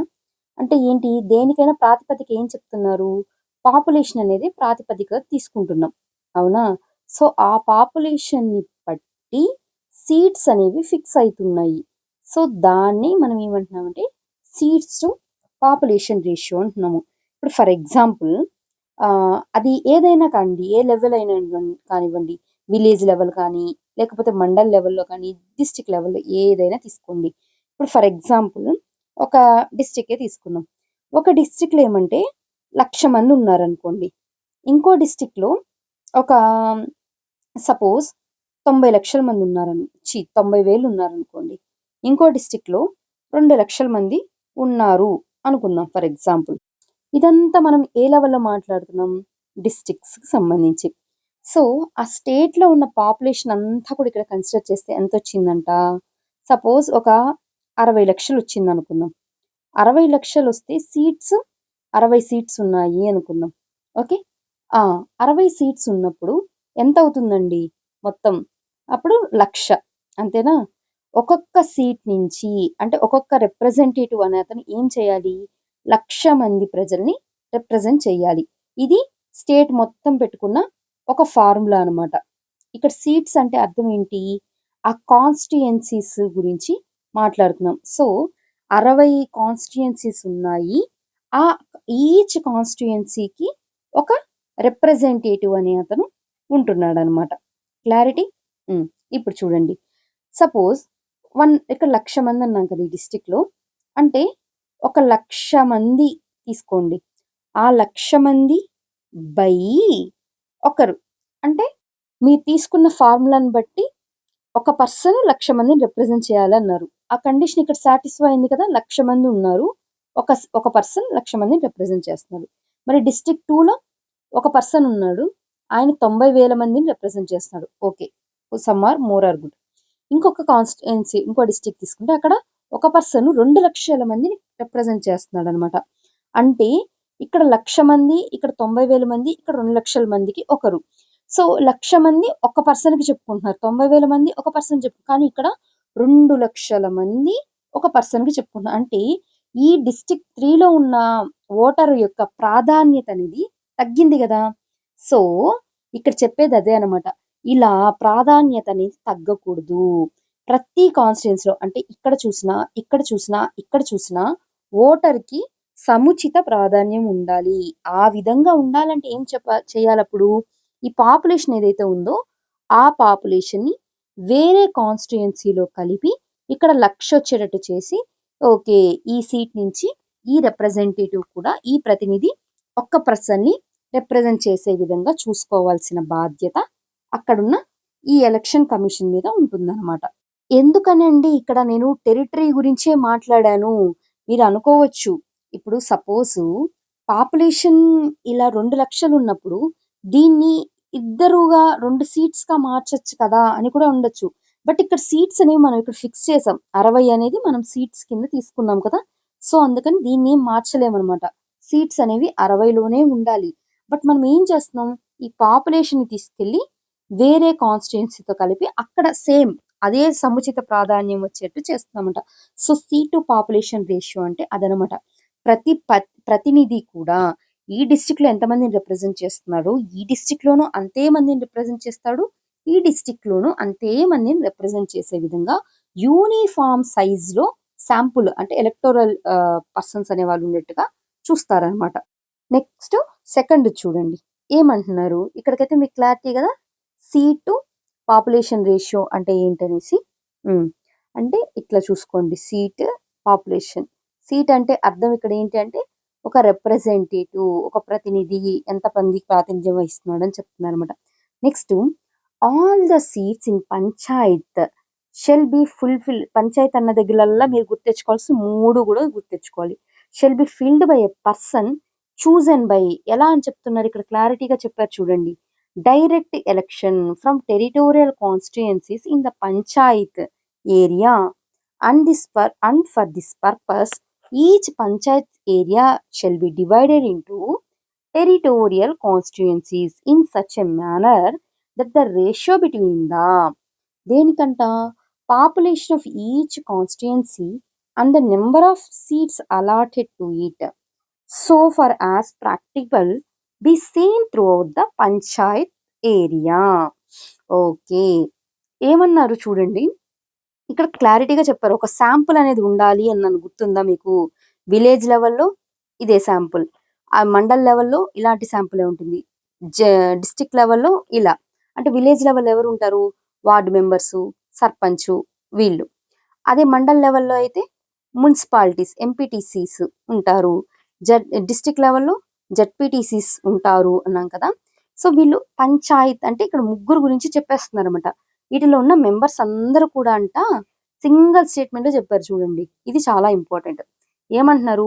డైరెక్ట్ ఎలక్షన్ ద్వారా ఎన్నుకోబడతారు అని చెప్తున్నారు.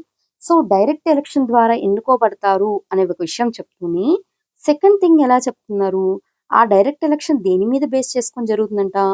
ఏ ఏ టెరిటోరియల్ కాన్స్టిట్యుయెన్సీస్ ఉన్నాయో ఆ టెరిటోరియల్ కాన్స్టిట్యుయెన్సీస్ నుంచి వీళ్ళని ఎన్నుకోబడతారు అని చెప్తున్నారు అనమాట.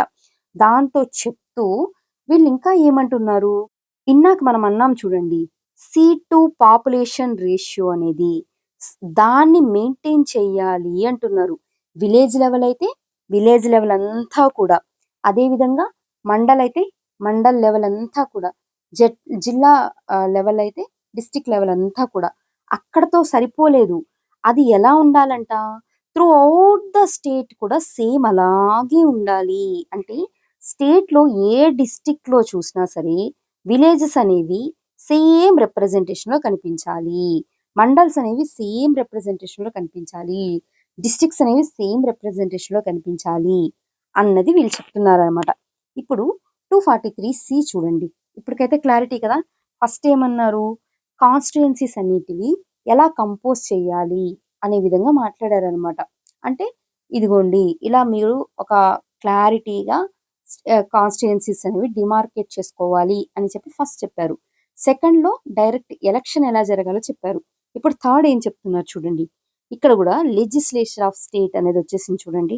ఇక్కడ స్టేట్ అనేది లెజిస్లేచర్ తన యొక్క శాసనం ద్వారా ప్రొవైడ్ చేస్తుంది అన్నారు. దేనికి ప్రొవైడ్ చేస్తుందంట?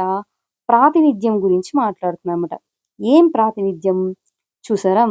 చైర్పర్సన్స్ ఎక్కడ chairpersons? Panchayats at the village level, chairpersons of the panchayat at the intermediate level, members of house of people, అదేవిధంగా legislative assembly, next members of council of states and members of the legislative council of states. ఏమంటున్నారు ఇక్కడ వీళ్ళు? సింపుల్గా village లెవెల్లో ఎవరైతే chairpersons అంటే సర్పంచ్ ఉన్నాడో ఆ సర్పంచ్ గురించి మాట్లాడుతున్నారు అనమాట. వాళ్ళందరూ కూడా ఏంటి అంటే ఈ యొక్క ఇంటర్మీడియట్ లెవెల్లో ఉంది కదా ఎంపీపీ అని మాట్లాడడం, ఎంపీపీని ఎన్నుకుంటారు, కౌన్సిల్ ఉంటుంది అని చెప్పాం గుర్తుందా? సో అందులో వీళ్ళు మెంబర్గా ఉంటారు. వాళ్ళతో పాటు ఇంకా ఎవరు ఉంటారు అక్కడ? వాళ్ళ ఆ మండల్లో ఉన్న ఒరిజినల్ గా ఎవరు ఉన్నారు? మెంబర్స్ ఉన్నారు కదా, వాళ్ళే అనమాట. సో ఇక్కడ చూడండి, in the case of state not having panchayats at intermediate level, panchayats at the district level. Intermediate లెవెల్లో కానీ ఒకవేళ ఇంటర్మీడియట్ పంచాయతీ ఉంటే ఏంటి అన్నది ఇక్కడ. ఇక్కడ ఒకవేళ లేకపోతే వాళ్ళందరూ కూడా ఆటోమేటిక్ గా డిస్ట్రిక్ట్ లెవెల్లో మెంబర్స్ గా ఉంటారు. ఇందాక అనుకున్నాం కదా 20 లక్షల కన్నా తక్కువ జనాభా ఉంటే అక్కడ అవసరం లేదు అనేసి. సో అందుకని చెప్తున్నాను అనమాట. సో ఇది చూసారా, ఈ ఎంపీపీ కౌన్సిల్ ఉంది కదా, ఆ కౌన్సిల్లో ఈ యొక్క సర్పంచ్లందరూ మెంబర్స్, ఇది కూడా అడిగే ఛాన్స్ ఉందండి. అదే విధంగా ఇంటర్మీడియట్ లెవెల్లో ఉన్నారు కదా, అంటే ఎంపీటీసీలు అందరూ కూడా, ఎంపీటీసీలు అనడం కన్నా ఎంపీపీస్, వీళ్ళెవరంటే చైర్పర్సన్స్ ఎవరు? ఎంపీపీస్ కదా.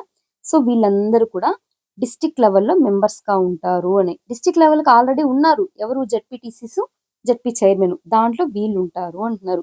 అదే విధంగా ఇక్కడ గుర్తుపెట్టుకోవాల్సింది లైక్ ఎక్స్ అఫిషియో మెంబర్స్ లాగా అనమాట. ఎవరు అంటే హౌస్ ఆఫ్ పీపుల్, ఎవరు లోక్సభ ఎంపీ కానీ అదే విధంగా ఎమ్మెల్యే కానీ వీళ్ళనే వాళ్ళు ఆయా విలేజ్ లెవెల్ నుంచి ఎక్కడైతే వాళ్ళు రిప్రజెంట్ చేస్తున్నారో దాంట్లో వీళ్ళు ఆ బాడీలో వీళ్ళు మెంబర్స్గా ఉంటారు.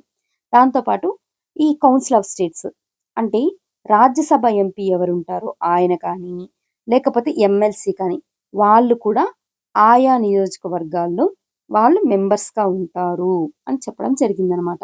ఇక్కడ వీళ్ళకి చెప్పిన ప్రొవిజన్ ఏంటి అంటే they are registered as electors within. So అక్కడ వాళ్ళు ఎలక్టోరల్గా రోల్ కింద రిజిస్టర్ అయి ఉంటారు కదా, వాళ్ళ గురించి మాట్లాడుతున్నమాట. సో ఇక్కడ అంతా మీరు గమనిస్తే ఈ శాంపుల్ సైజ్ అనేది ఎలా కంప్రైజ్ అవుతుంది అన్నట్టు సెకండ్ అదే విధంగా థర్డ్ లోను మాట్లాడడం జరిగిందనమాట. ఓకే, ఇప్పుడు చూడండి ఏది ఫోర్త్ అదే విధంగా ఫిఫ్త్ కూడా అనమాట. ఫోర్త్ ఏం చెప్తుంది చైర్పర్సన్స్ గురించి, ఫిఫ్త్ కూడా చైర్పర్సన్స్ గురించి మాట్లాడుతుంది అనమాట. ఓకే, ఫస్ట్ అయితే ఫోర్త్ చూడండి. ఫోర్త్ లో ఏం మాట్లాడుతున్నారంటే ఓటింగ్ రైట్ ఉంది కదా, ఓట్ రైట్. ఇప్పుడు శాంపుల్ సైజ్ ఎందుకు మాట్లాడతారు ఇప్పుడు కూడా, వాళ్ళకి ఎలాంటి ప్రివిలేజెస్ ఉన్నాయి, వాళ్ళకి ఎలాంటి హక్కు ఉంది, వాళ్ళ ఓట్ హక్కు ఏంటి, వీటి గురించి ఎక్కువగా ఫోకస్ చేస్తూ ఉంటాం అవునా. సో దాని కంటిన్యూషన్ గానే వీళ్ళు ఏమంటున్నారంటే రైట్ టు ఓటు గురించి ఇక్కడ ఫోకస్ చేస్తున్నారు అనమాట. ఏంటి రైట్ టు ఓటు, అసలు ఎవరు ఓట్ చేయొచ్చు అనే దానికి సంబంధించి ఎవరెవరంట పంచాయత్స్ యొక్క చైర్పర్సన్స్ ఎవరైతే ఉన్నారో వాళ్ళు, వాళ్ళతో పాటు పంచాయతీలో రిమైనింగ్ మెంబర్స్ ఉన్నారు కదా వాళ్ళు. అంటే పంచాయతీ అంటే కేవలం ఇది విలేజ్ లెవెలే కాదు కదా, డిస్టిక్ ఇంటర్మీడియట్ లెవెల్ వీళ్ళన్నిటిలో. సో అక్కడ మీరు ఇంటర్మీడియట్ లెవెల్ కానీ డిస్టిక్ లెవెల్ కానీ చూస్తే మెంబర్స్ అనే వాళ్ళు ఏంటి, కేవలం వాళ్ళు డైరెక్ట్ ఎలక్షన్ మాత్రమే కాదు, డైరెక్ట్ ఎలక్షన్ ద్వారా ఎన్నుకునే వాళ్ళని మనం సెకండ్ పాయింట్లో చెప్పేశాం. థర్డ్ పాయింట్లో చెప్పిన వాళ్ళందరూ ఇండైరెక్ట్ ఎలక్షనే కదా. విలేజ్ లో ఉన్న సర్పంచ్ అనే అతను ఇంటర్మీడియట్ లెవెల్లో మెంబర్ అని చెప్తున్నావు, ఇతన్ని ఇక్కడ ఎన్నుకున్నారా, కాదు విలేజ్ లెవెల్ ఎన్నుకున్నారు, బట్ రాజ్యాంగబద్ధంగా అతను ఇక్కడ మెంబర్ అయ్యారు. సో అందుకని డైరెక్ట్ ఎలక్షన్ ద్వారా ఎన్నుకున్నా లేకపోతే ఎన్నుకోకపోయినా సరే అతనికి రైట్ టు ఓట్ ఉంది ఈ యొక్క మీటింగ్స్ జరిగేటప్పుడు అని చెప్పడం జరిగిందనమాట. సో అంటే ఇక్కడ ఏం చెప్తున్నారు, వీళ్ళ యొక్క రైట్ టు ఓట్ ఏంటి అన్నది మాట్లాడుతున్నాం. అదేవిధంగా వాళ్ళ యొక్క ఎలక్షన్ స్టేటస్ కూడా మాట్లాడుతున్నాం. అంటే డైరెక్ట్ పబ్లిక్ ద్వారా ఎన్నుకున్న వాళ్ళు ఉన్నారు ఇక్కడ, వాళ్ళతో పాటు డైరెక్ట్ పబ్లిక్ ఎన్నుకోబడని వాళ్ళు ఇండైరెక్ట్ మెంబర్స్ కూడా ఇక్కడ లా మేకింగ్ ప్రాసెస్లో పార్టిసిపేట్ చేస్తున్నారు అని మాట్లాడుతున్నారు అనమాట.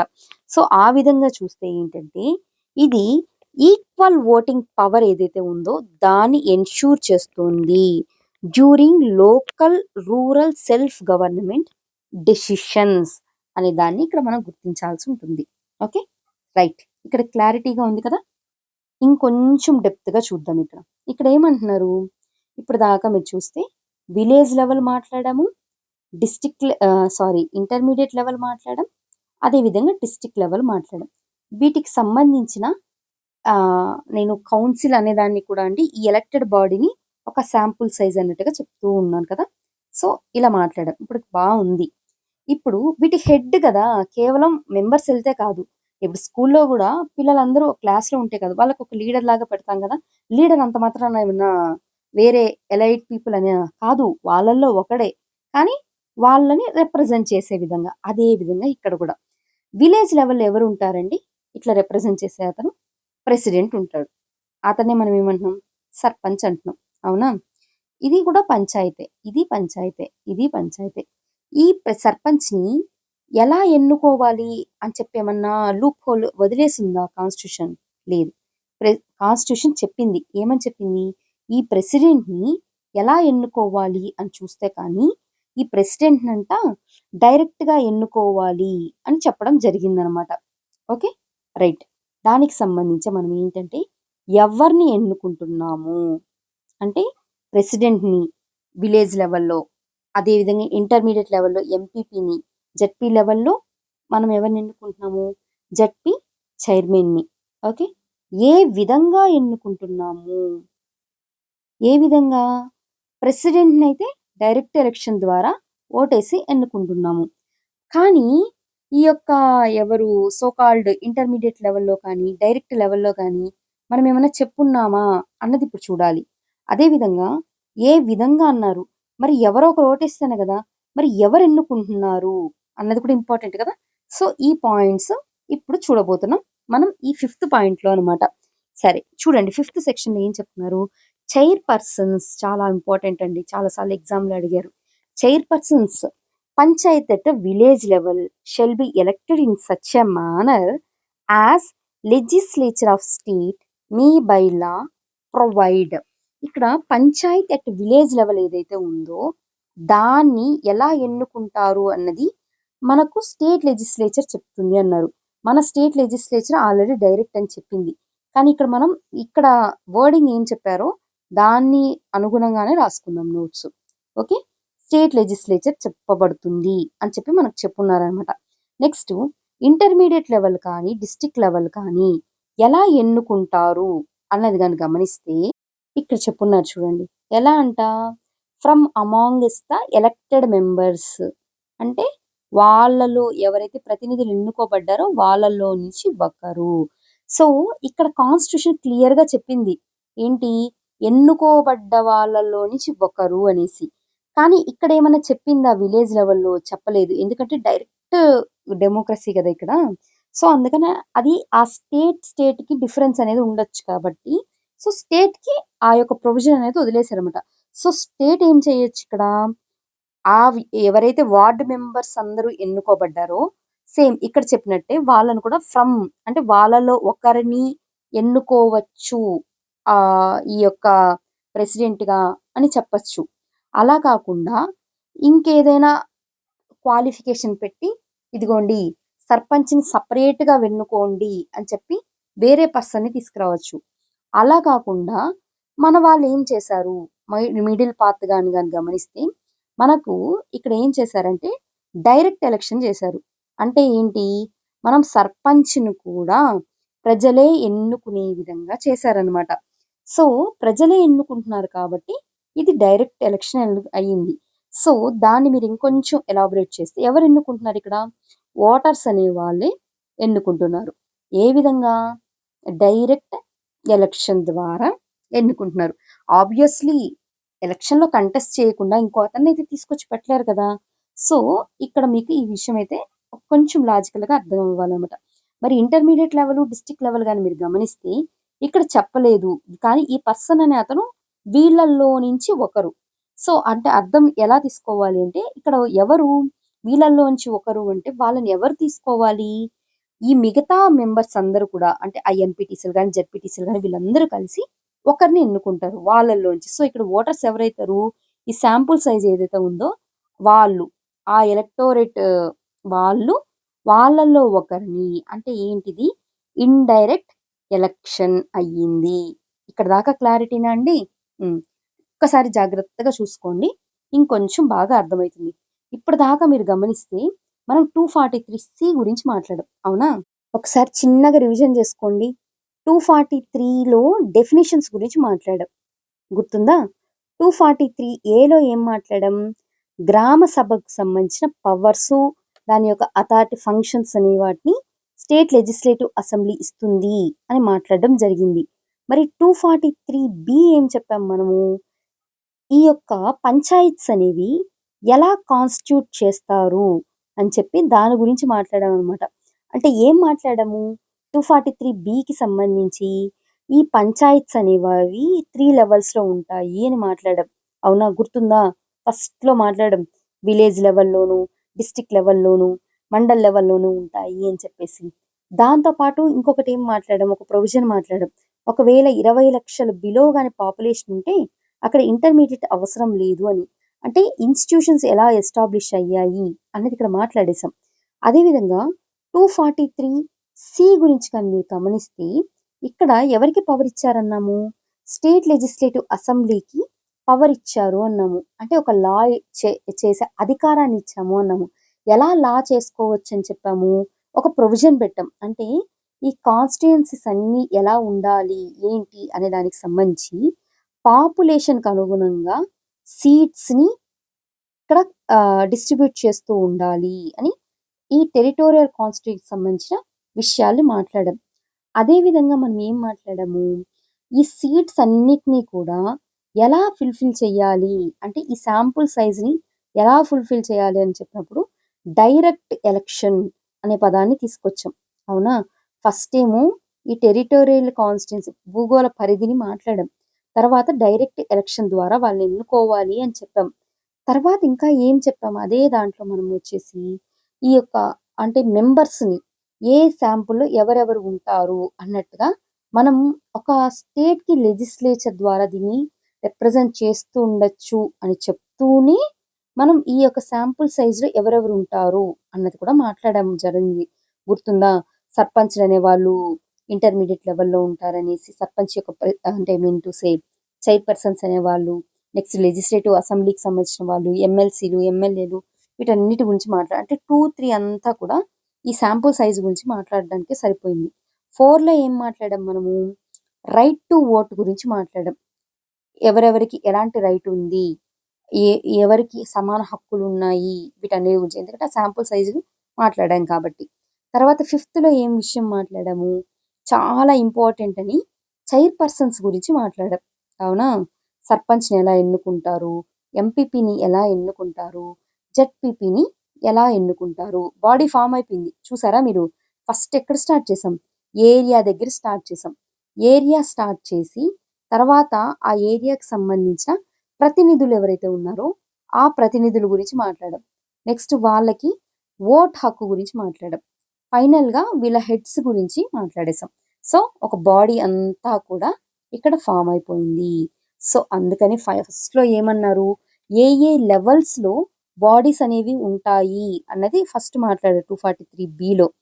ఆ లెవెల్స్లో ఉన్న బాడీస్ ఎలా ఫామ్ అవుతాయి, దాంట్లో యొక్క స్ట్రక్చర్ ఏ విధంగా ఉంటుంది అన్నదాన్ని కంపోజిషన్లో మాట్లాడారు.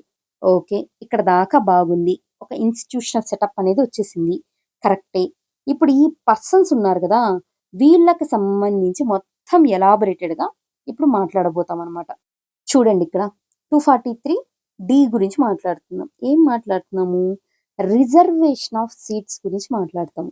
చాలా ఎలాబొరేటెడ్గా ఉంటుందండి ఈ రిజర్వేషన్ ఆఫ్ సీట్స్ ఏంటి అని. ఇప్పుడు దాకా ఏ ఏ లెవెల్లో ఉంటుంది అన్నది సిలో మాట్లాడేశారు మీరు, బిలో మాట్లాడేశారు. సిలో ఏం మాట్లాడారు, ఆ శాంపుల్లో ఎవరెవరు ఉంటారు అని మాట్లాడారు. ఇప్పుడు ఎక్స్క్లూజివ్గా ఏ ఏ వర్గాలని వాళ్ళు రిప్రజెంట్ చేస్తారు అన్న విషయాన్ని ఇప్పుడు మాట్లాడాలన్నమాట.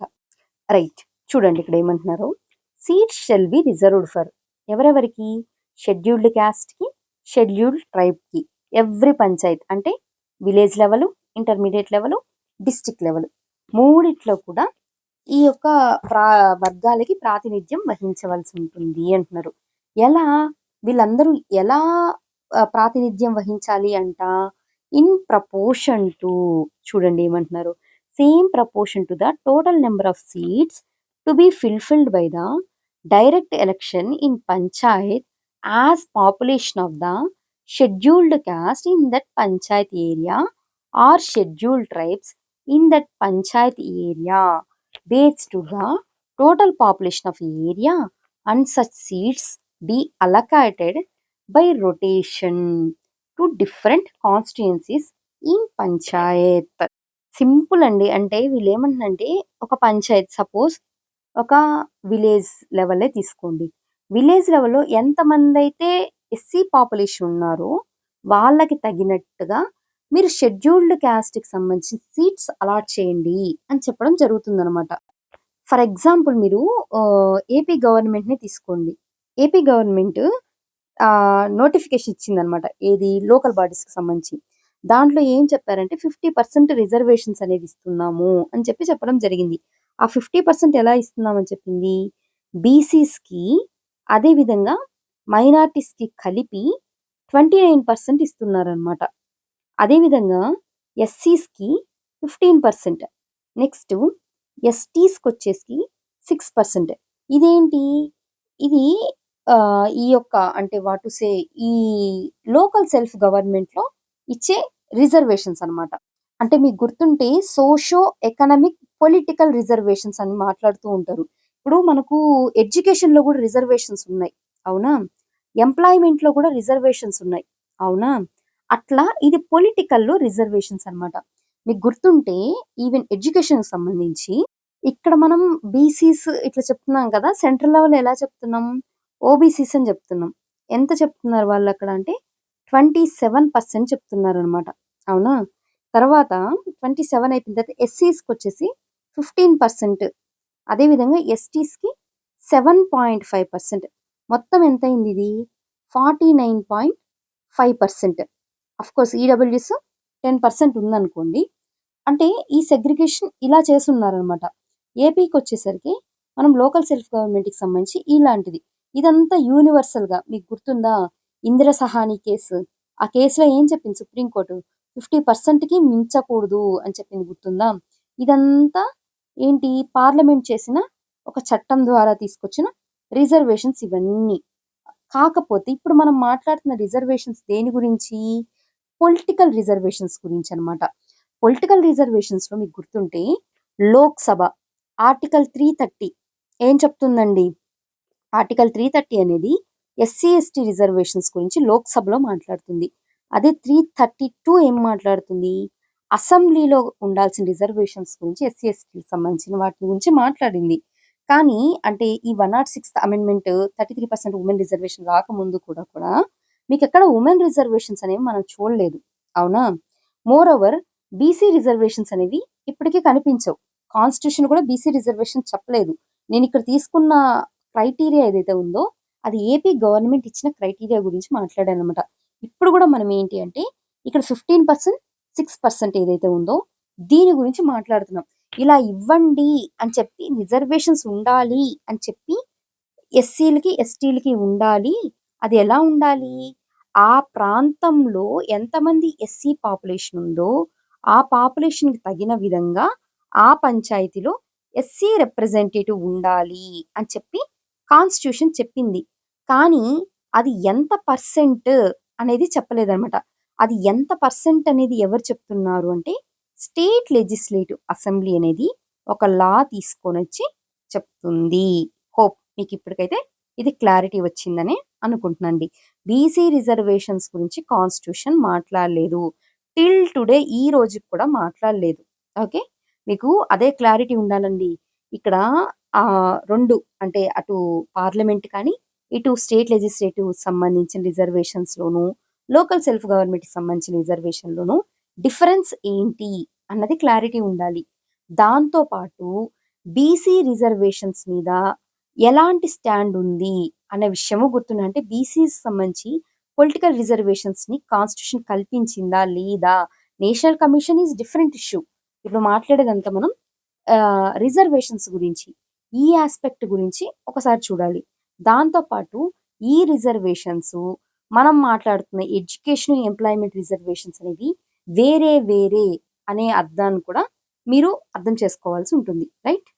సో, దీన్నిప్పుడు మీరు చూస్తే SC population for example AP స్టేట్‌కి సంబంధించి మనం 15% రిజర్వేషన్ 15% పొలిటికల్ రిజర్వేషన్స్ అంటే లోకల్ సెల్ఫ్ గవర్నమెంట్‌లో సంబంధించిన రిజర్వేషన్స్ గురించి మాట్లాడుతున్నాం. అదే మనం అసెంబ్లీనో, లోక్‌సభ ఇక్కడికొచ్చిందనుకోండి అదెవరు మాట్లాడతారు? ఎలక్షన్ కమిషన్ మాట్లాడతదనమాట. డీలిమిటేషన్ కమిషన్ ద్వారా ఎలక్షన్ కమిషన్ జేస్తది. ఏది ఎంతమందుండాలి? ఏంటి? ఇవంతా. ఇక్కడెవరు చేస్తున్నారు? స్టేట్ లెవెల్‌లో లోకల్ సెల్ఫ్ గవర్నమెంట్‌కి సంబంధించి స్టేట్ అనేది చేస్తోంది. సరే. ఇక్కడ ఏం చెప్తున్నారు? 15% అనేది చెప్పారు. సో, ఏపీ పాపులేషన్‌లో ఉన్న జనాభాలో మొత్తం టోటల్ పాపులేషన్‌లో ఎస్సీ పాపులేషన్‌కి అనుగుణంగా ఇక్కడ ఎస్సీ ప్రజలు అంటే వాళ్ళకి సంబంధించిన ప్రతినిధులు 15% ఉండాలి అని చెప్పి జనాభాలో మొత్తం 15% ఉన్నారు కాబట్టి ఇక్కడ 15% ప్రతినిధులుండాలి అని చెప్పడం జరిగిందనమాట. సో, అలా చూసినప్పుడు 15% అనేది ఎలా తీసుకున్నారు? ఒకే దాని దగ్గర తీసుకున్నారా? అంటే ఒకే కాన్స్టిట్యుయెన్సీలో లేకపోతే వేరే వేరా? ఫర్ ఎగ్జాంపుల్ ఇప్పుడొక డిస్ట్రిక్ట్ తీసుకుందాం. ఇది ఇంకో డిస్ట్రిక్ట్ తీసుకుందాం. ఇది ఇంకో డిస్ట్రిక్ట్ తీసుకుందాం. ఇక్కడ ఒక డిస్ట్రిక్ట్ తీసుకుందాం. ఈ డిస్ట్రిక్ట్‌లో అసలు ఎస్సీ పాపులేషనే లేరనుకుందాం. 0. ఈ డిస్ట్రిక్ట్‌లో ఎక్కువ ఎస్సీ పాపులేషన్ ఉన్నారు. ఈ డిస్ట్రిక్ట్‌లో నార్మల్‌గా ఉన్నారు. ఇప్పుడు దీన్ని బట్టి ఇక్కడ ఎస్సీ పాపులేషనే ఎస్సీ రిప్రజెంటేటివే ఉండడు.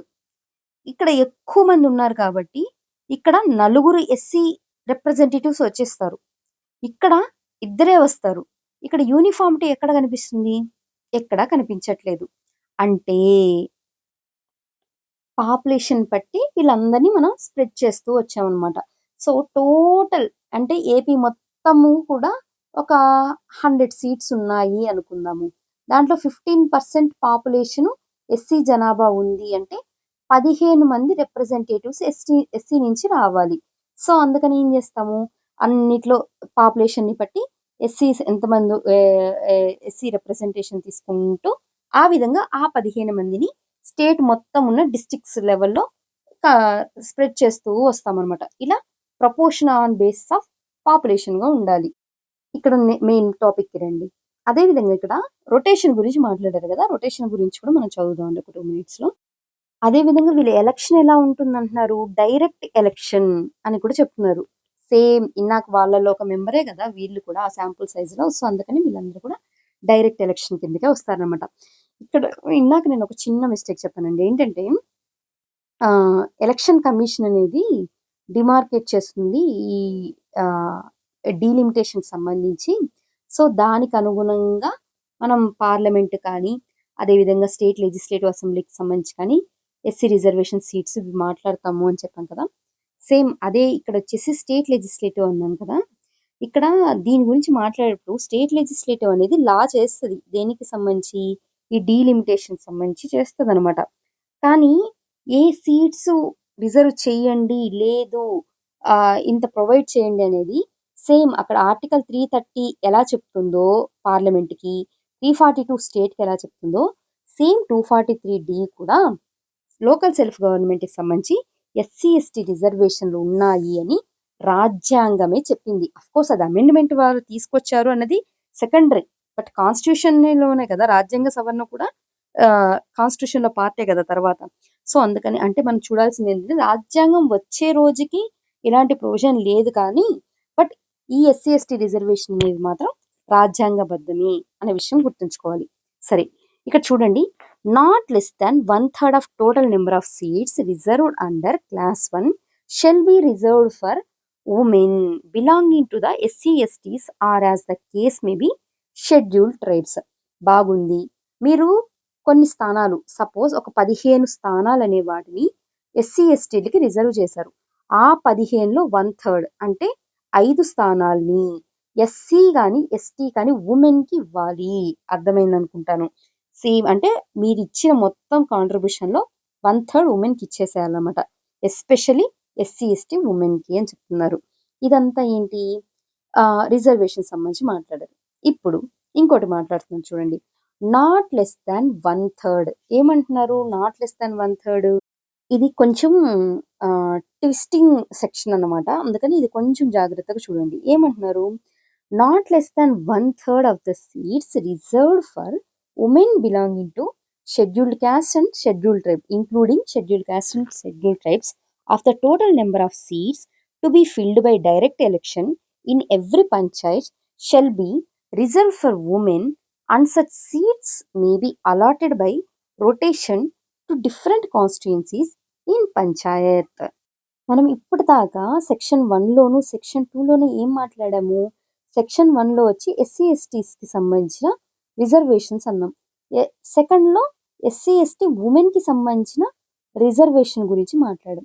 ఇప్పుడు ఉమెన్ అంటే జనరల్ కేటగిరీస్ ఉన్నారు కదా! అందరి గురించి మాట్లాడుతున్నాం. 1/3 ఈ 1/3లో ఎస్సీ, ఎస్టీ ఉమెన్ వాళ్ళు కూడా వస్తారనమాట. సో, వాళ్ళని కూడా కలుపుకొని 1/3 కింద తీసుకుంటాం. ఇదంతా ఏంటి? శాంపుల్ సైజ్‌కి సంబంధించి అంటే ఆ మెంబర్స్‌కి సంబంధించి మాట్లాడాం. ఇప్పుడు ఆఫీసెస్ ఆఫ్ ద చైర్పర్సన్ ఉంది కదా! అక్కడ కూడా మాట్లాడతాం. చైర్పర్సన్స్ అంటే అధ్యక్ష స్థానాల్లో కూడా రిజర్వేషన్స్ గురించి మాట్లాడుతున్నామన్నమాట 4థ్‌లో. ఎలా మాట్లాడుతున్నామంటే ఎస్సీస్‌కి, ఎస్టీస్‌కి, ఉమెన్‌కి అందరికీ కలిపి ఇక్కడ స్టేట్ లెజిస్లేచర్ అనేది ఒక లా ప్రొవైడ్ చేస్తుంది. ఆ లా ప్రకారం ఇక్కడ రిజర్వేషన్స్ అనేవి కొనసాగుతాయి అని చెప్పడం జరిగిందనమాట. కానీ ఇక్కడ గమనించాలి. అది ఎంత పర్సెంటు? 1/3 1/6 ఇవన్నీ చెప్పలేదు. ఏమని చెప్పారు అంటే రిజర్వేషన్ ఉండాలి. ఆ రిజర్వేషన్ ఎలా ఉండాలని చెప్తున్నారు? ఫర్ ఎగ్జాంపుల్ అది ఎస్సీ, ఎస్టీ ప్రజలకు సంబంధించి అయితే కానీ, వాళ్ళ యొక్క రిజర్వేషన్ అనేది అక్కడ సేమ్ ప్రపోర్షన్ ఆఫ్ వాళ్ళ యొక్క పాపులేషన్ ఎంతైతే ఉందో దాన్ని రిప్రజెంట్ చేసే విధంగా వాళ్ళకి ప్రాతినిధ్యం అంటే రిజర్వేషన్ అనేది కల్పించాలన్నమాట. వాళ్ళే కాకుండా నెక్స్ట్ 1/3 ఆఫ్ ద టోటల్ అంటే ఉన్న వాటిలో మొత్తంలో 1/3 ఏం చేయాలి అంట ఉమెన్‌కి ఇవ్వాల్సి ఉంటుంది అని చెప్పడం జరిగిందనమాట. ఇక్కడ గమనించండి. ఎస్సీ, ఎస్టీ ఉమెన్‌కి సంబంధించి పైన చెప్పారు కదా సబ్‌సెక్షన్ 2 అలాగా 1/3 ప్రొవిజన్ ఇక్కడ చెప్పలేదు. ఓకే. ఇది కొంచెం గుర్తుపెట్టుకోండి. సరే. Next provided also that the number of offices reserved under this class shall be allotted by rotation to different panchayats. ఇక్కడ కూడా రొటేషన్ చెప్తున్నారు. To different panchayats at each level. Okay, clarity. ఈ రొటేషన్ గురించి కూడా ఇప్పుడు మాట్లాడదాం. Next reservation of seats. ఇక్కడ class 1 కింద, క్లాస్ 2 కింద. క్లాస్ 1లో ఏమన్నాం? ఎస్సీ, ఎస్టీల గురించి మాట్లాడాం. 2లో ఉమెన్ ఇన్ ఎస్సీ, ఎస్టీల గురించి మాట్లాడాం అనమాట. వాళ్ళకి సంబంధించి అదేవిధంగా చైర్పర్సన్స్ సంబంధించి చూసారా ఇక్కడ మాట్లాడారు. Other than reservations for women వీళ్ళకి సంబంధించి మనం ఎక్కడ మాట్లాడాం? క్లాస్ 4లో. ఇవన్నీ కూడా ఎలా ఉంటాయంట? ఆర్టికల్ 334 ఏదైతే ఉందో రిజర్వేషన్స్ ఫర్ ఉమెన్ చెప్పున్నారు కదా, అది కొనసాగినంత కాలం ఇది కూడా కొనసాగుతూనే ఉంటుంది అని చెప్పడం జరిగింది. ఇక్కడ స్పెషల్ ప్రొవిజన్ చెప్పున్నారు. ఏంటి? స్టేట్ని అంటే స్టేట్ లెజిస్లేచర్ని ఇక్కడ ఎవరు ఆపట్లేదంటే ఏంటి? స్టేట్ లెజిస్లేచర్కి ప్రొవిజన్ ఉంది. ఏమని ప్రొవిజన్ ఉందంట? ఒకవేళ స్టేట్ లెజిస్లేచర్ కానీ బ్యాక్వర్డ్స్ క్లాస్ సంబంధించి ఏదైనా ప్రొవిజన్ తీసుకోవాలి అనుకుంటే వాళ్ళకి సంబంధించి ఎలాంటి రిజర్వేషన్ అయినా సరే స్టేట్ లెజిస్లేచర్ ఇవ్వచ్చు. అంటే ఫ్రీ హ్యాండ్ ఏదైతే ఉందో అది స్టేట్ లెజిస్లేచర్కి ఇవ్వడం జరిగిందనమాట. సో ఆ పైన చెప్పినవన్నీ మనం ఒక్కసారి ఇక్కడ ఒక ఆర్డర్లో రాసుకుందామండి. అప్పుడు మనకు క్లారిటీ వస్తుంది. ఆర్టికల్ 243 సి ఏం చెప్పింది? కంపోజిషన్ గురించి మాట్లాడింది. పంచాయతీల యొక్క కంపోజిషన్ ఎలా ఉంది అంటే ఎక్కడ డిస్ట్రిక్ట్ లెవెల్లో ఏంటి, ఇంటర్మీడియట్ లెవెల్లో ఉంటుంది, అదేవిధంగా విలేజ్ లెవెల్లో కూడా ఉంటుంది అని చెప్పింది. అవునా? 243 ఏం 243లోనే నెక్స్ట్ మనకు 243 ఇక్కడ బి అండి, సారీ ఇది బి, ఇది సి, స్మాల్ బి రాసుకోండి. బిసి ఏం చెప్తుంది? సి అనేది ఇక్కడ మనకు ఇక్కడ చెప్పాను చూడండి, ఈ కంపోజిషన్ ఇక్కడ చెప్పారనమాట. దీన్ని ఏమన్నాలంటే కాన్స్టిట్యూషన్ అని పిలవాలి. ఇది కంపోజిషన్. కంపోజిషన్ అంటేనే కదా ఆ శాంపుల్ సైజ్ని ఎక్స్ప్లెయిన్ చేయగలం. సో అందుకని చిన్న కరెక్షన్.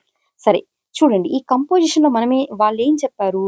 ఇదంతా కూడా ఎలా ఉండాలి అని చెప్పి ఏరియాకి సంబంధించి అంటే టెరిటోరియల్ కాన్స్టిట్యుయెన్సీస్ గురించి మాట్లాడారనమాట. టెరిటోరియల్ కాన్స్టిట్యుయెన్సీస్ అంటే ఏరియాస్కి సంబంధించి స్టేట్ లెజిస్లేచర్ అథారిటీకి ఇక్కడ ఫ్రీ హ్యాండ్ అనేది ఇవ్వడం జరిగింది. ఎట్లా? Seat to population ratio maintain చేయాలి అని చెప్తూ చేశారనమాట. సెకండ్లో ఏం చెప్పారు? మెంబర్స్ గురించి చెప్పడం జరిగింది. మెంబర్స్ యొక్క ఎలక్షన్ ఎలా జరగాలి అన్నది. అదేవిధంగా థర్డ్లో ఏం చెప్పారు? మెంబర్స్ కాకపోయినా సరే ఎలా వాళ్ళందరూ కూడా దీంట్లో ఒక శాంపుల్ అవుతారు అంటే డైరెక్ట్ ఎలక్షన్ కాకుండా ఉన్నారు కదా వాళ్ళ గురించి. వీటికి కూడా స్టేట్ లెజిస్లేటివ్ అసెంబ్లీకే అథారిటీ ఇవ్వడం జరిగిందనమాట. అంటే ఎంపీసు, ఎమ్మెల్యేసు వీళ్ళంతా. ఇదంతా ఏంటి? మనకు ఆ యొక్క కంపోజిషన్ అనేది జరిగింది. ఫోర్త్లో రైట్ టు ఓట్ గురించి మాట్లాడాము.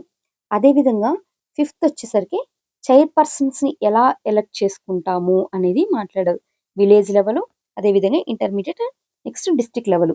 దానికి సంబంధించి ఇప్పుడు మనం ఈ యొక్క శాంపుల్ ఉంది కదా, ఆ శాంపుల్కి సంబంధించి డైవర్సిటీలో రిజర్వేషన్స్ గురించి మాట్లాడాం.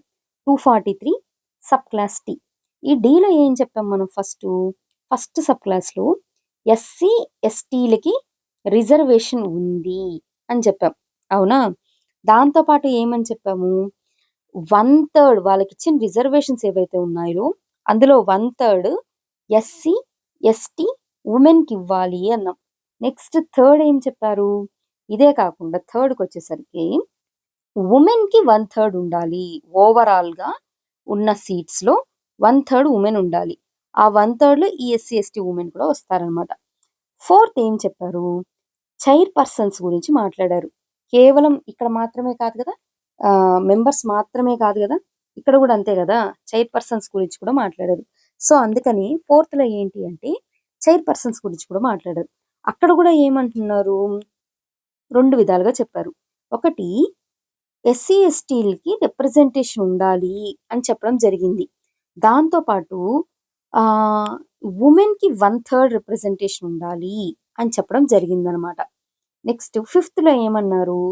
ఆర్టికల్ 334 కొనసాగినంత కాలం కూడా ఈ యొక్క 243డి 1, 2 అదే విధంగా 4 కూడా కంటిన్యూ అయితాయి అని చెప్పడం జరిగిందనమాట. దాంతో సిక్స్త్ ఏం చెప్పారంటే బీసీస్‌కి కూడా రిజర్వేషన్ ఇవ్వచ్చు అని చెప్పడం ఇక్కడ మెయిన్ థీమ్ అనమాట. కానీ ఇక్కడ మీరు గమనించాలి. ప్రతి దగ్గర కూడా రొటేషన్, రొటేషన్ అనే పదాన్ని వాడుతూ వచ్చారు. ఎందుకు రొటేషన్ అనే పదాన్ని అంత ప్రిసైజ్‌గా వాడాల్సొచ్చింది? ఇప్పుడు మీరే అన్నాము. మొత్తం 15% ఎస్సీ రిజర్వేషన్ ఇచ్చింది. 7% ఎస్టీ రిజర్వేషన్ ఇచ్చారు ఏపీలో అన్నాం. అది ఏ విధంగా ఇచ్చారు? ఉన్న పాపులేషన్‌ని బేస్ చేసుకొని ఇచ్చారు అని చెప్పాం. అవునా? బాగుంది. ఉన్న పాపులేషన్ ఇచ్చారు అంటే. మరిప్పుడు వుమెన్ రిజర్వేషన్ అన్నాం. వుమెన్ రిజర్వేషన్ పాపులేషన్ బట్టి గనిస్తే దాదాపు 50% వుమెనే ఉన్నారు కదా! మరి వాళ్ళని కూడా వాళ్ళ బేస్ చేసుకొనిస్తే మొత్తం కాన్స్టిట్యుయెన్సీలన్నీ కూడా వుమెన్ రిప్రజెంటేషన్ అయిపోతాయి కదా! అప్పుడు ఈ బ్యాలెన్స్ ఆఫ్ యూనిఫార్మిటీ అనేది దెబ్బతింటుంది. సో, వుమెన్‌కొచ్చేసరికి ఏం చెప్తున్నారు? 1/3 రిజర్వేషన్ అని చెప్పడం జరుగుతుందనమాట. మరి 1/3 అనేది ఎలా ఇవ్వాలి? అన్ని కాన్స్టిట్యుయెన్సీల్లో వుమెన్ అనేవాళ్ళు ఉంటారు. ఇప్పుడు for example SC population, ST పాపులేషనే తీసుకోండి. కొన్ని నియోజకవర్గాల్లో అసలు ఎస్టీ పాపులేషనే ఉండకపోవచ్చు. కొన్ని నియోజకవర్గాల్లో ఎక్కువ మంది ఉండుండొచ్చు. ఇంకొన్ని నియోజకవర్గాల్లో మీడియంగా ఉండుండొచ్చు. అవునా? ఇక్కడే థర్డ్ తీసుకోండి. ఇక్కడ నామినల్‌గా ఉన్నారనుకుందాం. ఇప్పుడు ఇక్కడ ఎక్కువగా ఉంటేనే కదా! ఇక్కడ ఎస్టీ పాపులేషన్ చాలా ఎక్కువగా ఉంది అన్నప్పుడే ఈ కాన్స్టిట్యుయెన్సీని ఎస్సీ కింద రిజర్వ్ జేస్తారు. అవునా? ఇది మాత్రం ఎస్సీ కింద రిజర్వ్ చెయ్యరు. నేను చెప్పేది రిజర్వ్ చేసిన స్థానాలు ఏవైతే ఉన్నాయో వాటి గురించి మాట్లాడుతున్నానండి. ఇది రిజర్వ్ చేయరు. కానీ ఇక్కడున్న ఎస్టీ వాళ్ళ ఇష్యూస్ రైజ్ చేయాలంటే ఎలా రైజ్ చేయాలి? అంటే ఇక్కడ మాత్రం ఇప్పుడు వుమెన్ కానీ, ఎస్టీస్ కానీ, ఎస్సీస్ కానీ, ఆంగ్లో ఇండియన్స్ కానీ ఎందుకు వాళ్ళకి రిజర్వేషన్ ఇచ్చారు? ఆయా వర్గాల యొక్క యాస్పిరేషన్స్ ఏవైతే ఉన్నాయో వాటన్నిటిని పబ్లిక్ ఫోరంలోకి తీసుకురావడానికి. కానీ ఇప్పుడు ఈ కాన్స్టిట్యుయెన్సీకి మాత్రమే ఏంటి ఎస్టీ పాపులేషన్ మాక్సిమం ఉన్నారు కాబట్టి దాన్ని రిజర్వ్ చేసి దీన్ని ఇలా వదిలేస్తే ఏమైతది? ఇక్కడున్న ఎస్టీ పాపులేషన్‌కి రిప్రజెంట్ చేసేవాళ్ళు ఎప్పటికీ ఉండకుండా పోతారు. అట్ ది సేమ్ టైమ్ ఇది తీసుకోండి. వుమెన్‌నే తీసుకోండి. ఇప్పుడు ఇవన్నిట్లో కూడా వుమెన్ అనేవాళ్ళు మాక్సిమం ఉన్నారు. కానీ ఏ కాన్స్టిట్యుయెన్సీని ఎస్ వుమెన్‌కి రిజర్వ్ కింద చేస్తాం. ఇప్పుడు ఈ కాన్స్టిట్యుయెన్సీని వుమెన్ రిజర్వ్ చేద్దాం. ఈ కాన్స్టిట్యుయెన్సీ ఉండదు. ఈ కాన్స్టిట్యుయెన్సీలో ఉండదు.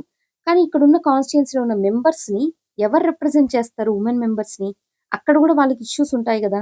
సో, దీనివల్ల ఇనీక్వాలిటీ అనేది వస్తూ ఉంటుందనమాట. అందుకని ఏం చేశారు అంటే అక్కడ తీసుకొచ్చిన సొల్యూషన్ ఏంటి అంటే రొటేషన్ అనే కాన్సెప్ట్‌ని తీసుకొచ్చారు. అంటే రొటేషన్ అనే కాన్సెప్ట్ ఏం చెప్తుంది అంటే ఇప్పుడు ఇక్కడ ఎస్టీ పాపులేషన్ ఉందా? లేకపోతే ఇక్కడ మాక్సిమం ఉన్నారా? ఇక్కడ మాక్సిమం ఉన్నారా? ఇక్కడ మాక్సిమం ఉన్నారా? అనేది అప్రస్తుతం. ఇక్కడేంటి పాపులేషన్‌లో వీళ్ళు 7% ఉన్నారు. సో, సపోజ్ 7 కాకపోయినా మనం ఈజీగా 15 తీసుకున్నాం కదా! ఎస్సీ పాపులేషన్‌కే తీసుకుందాం. 15% ఉన్నారు.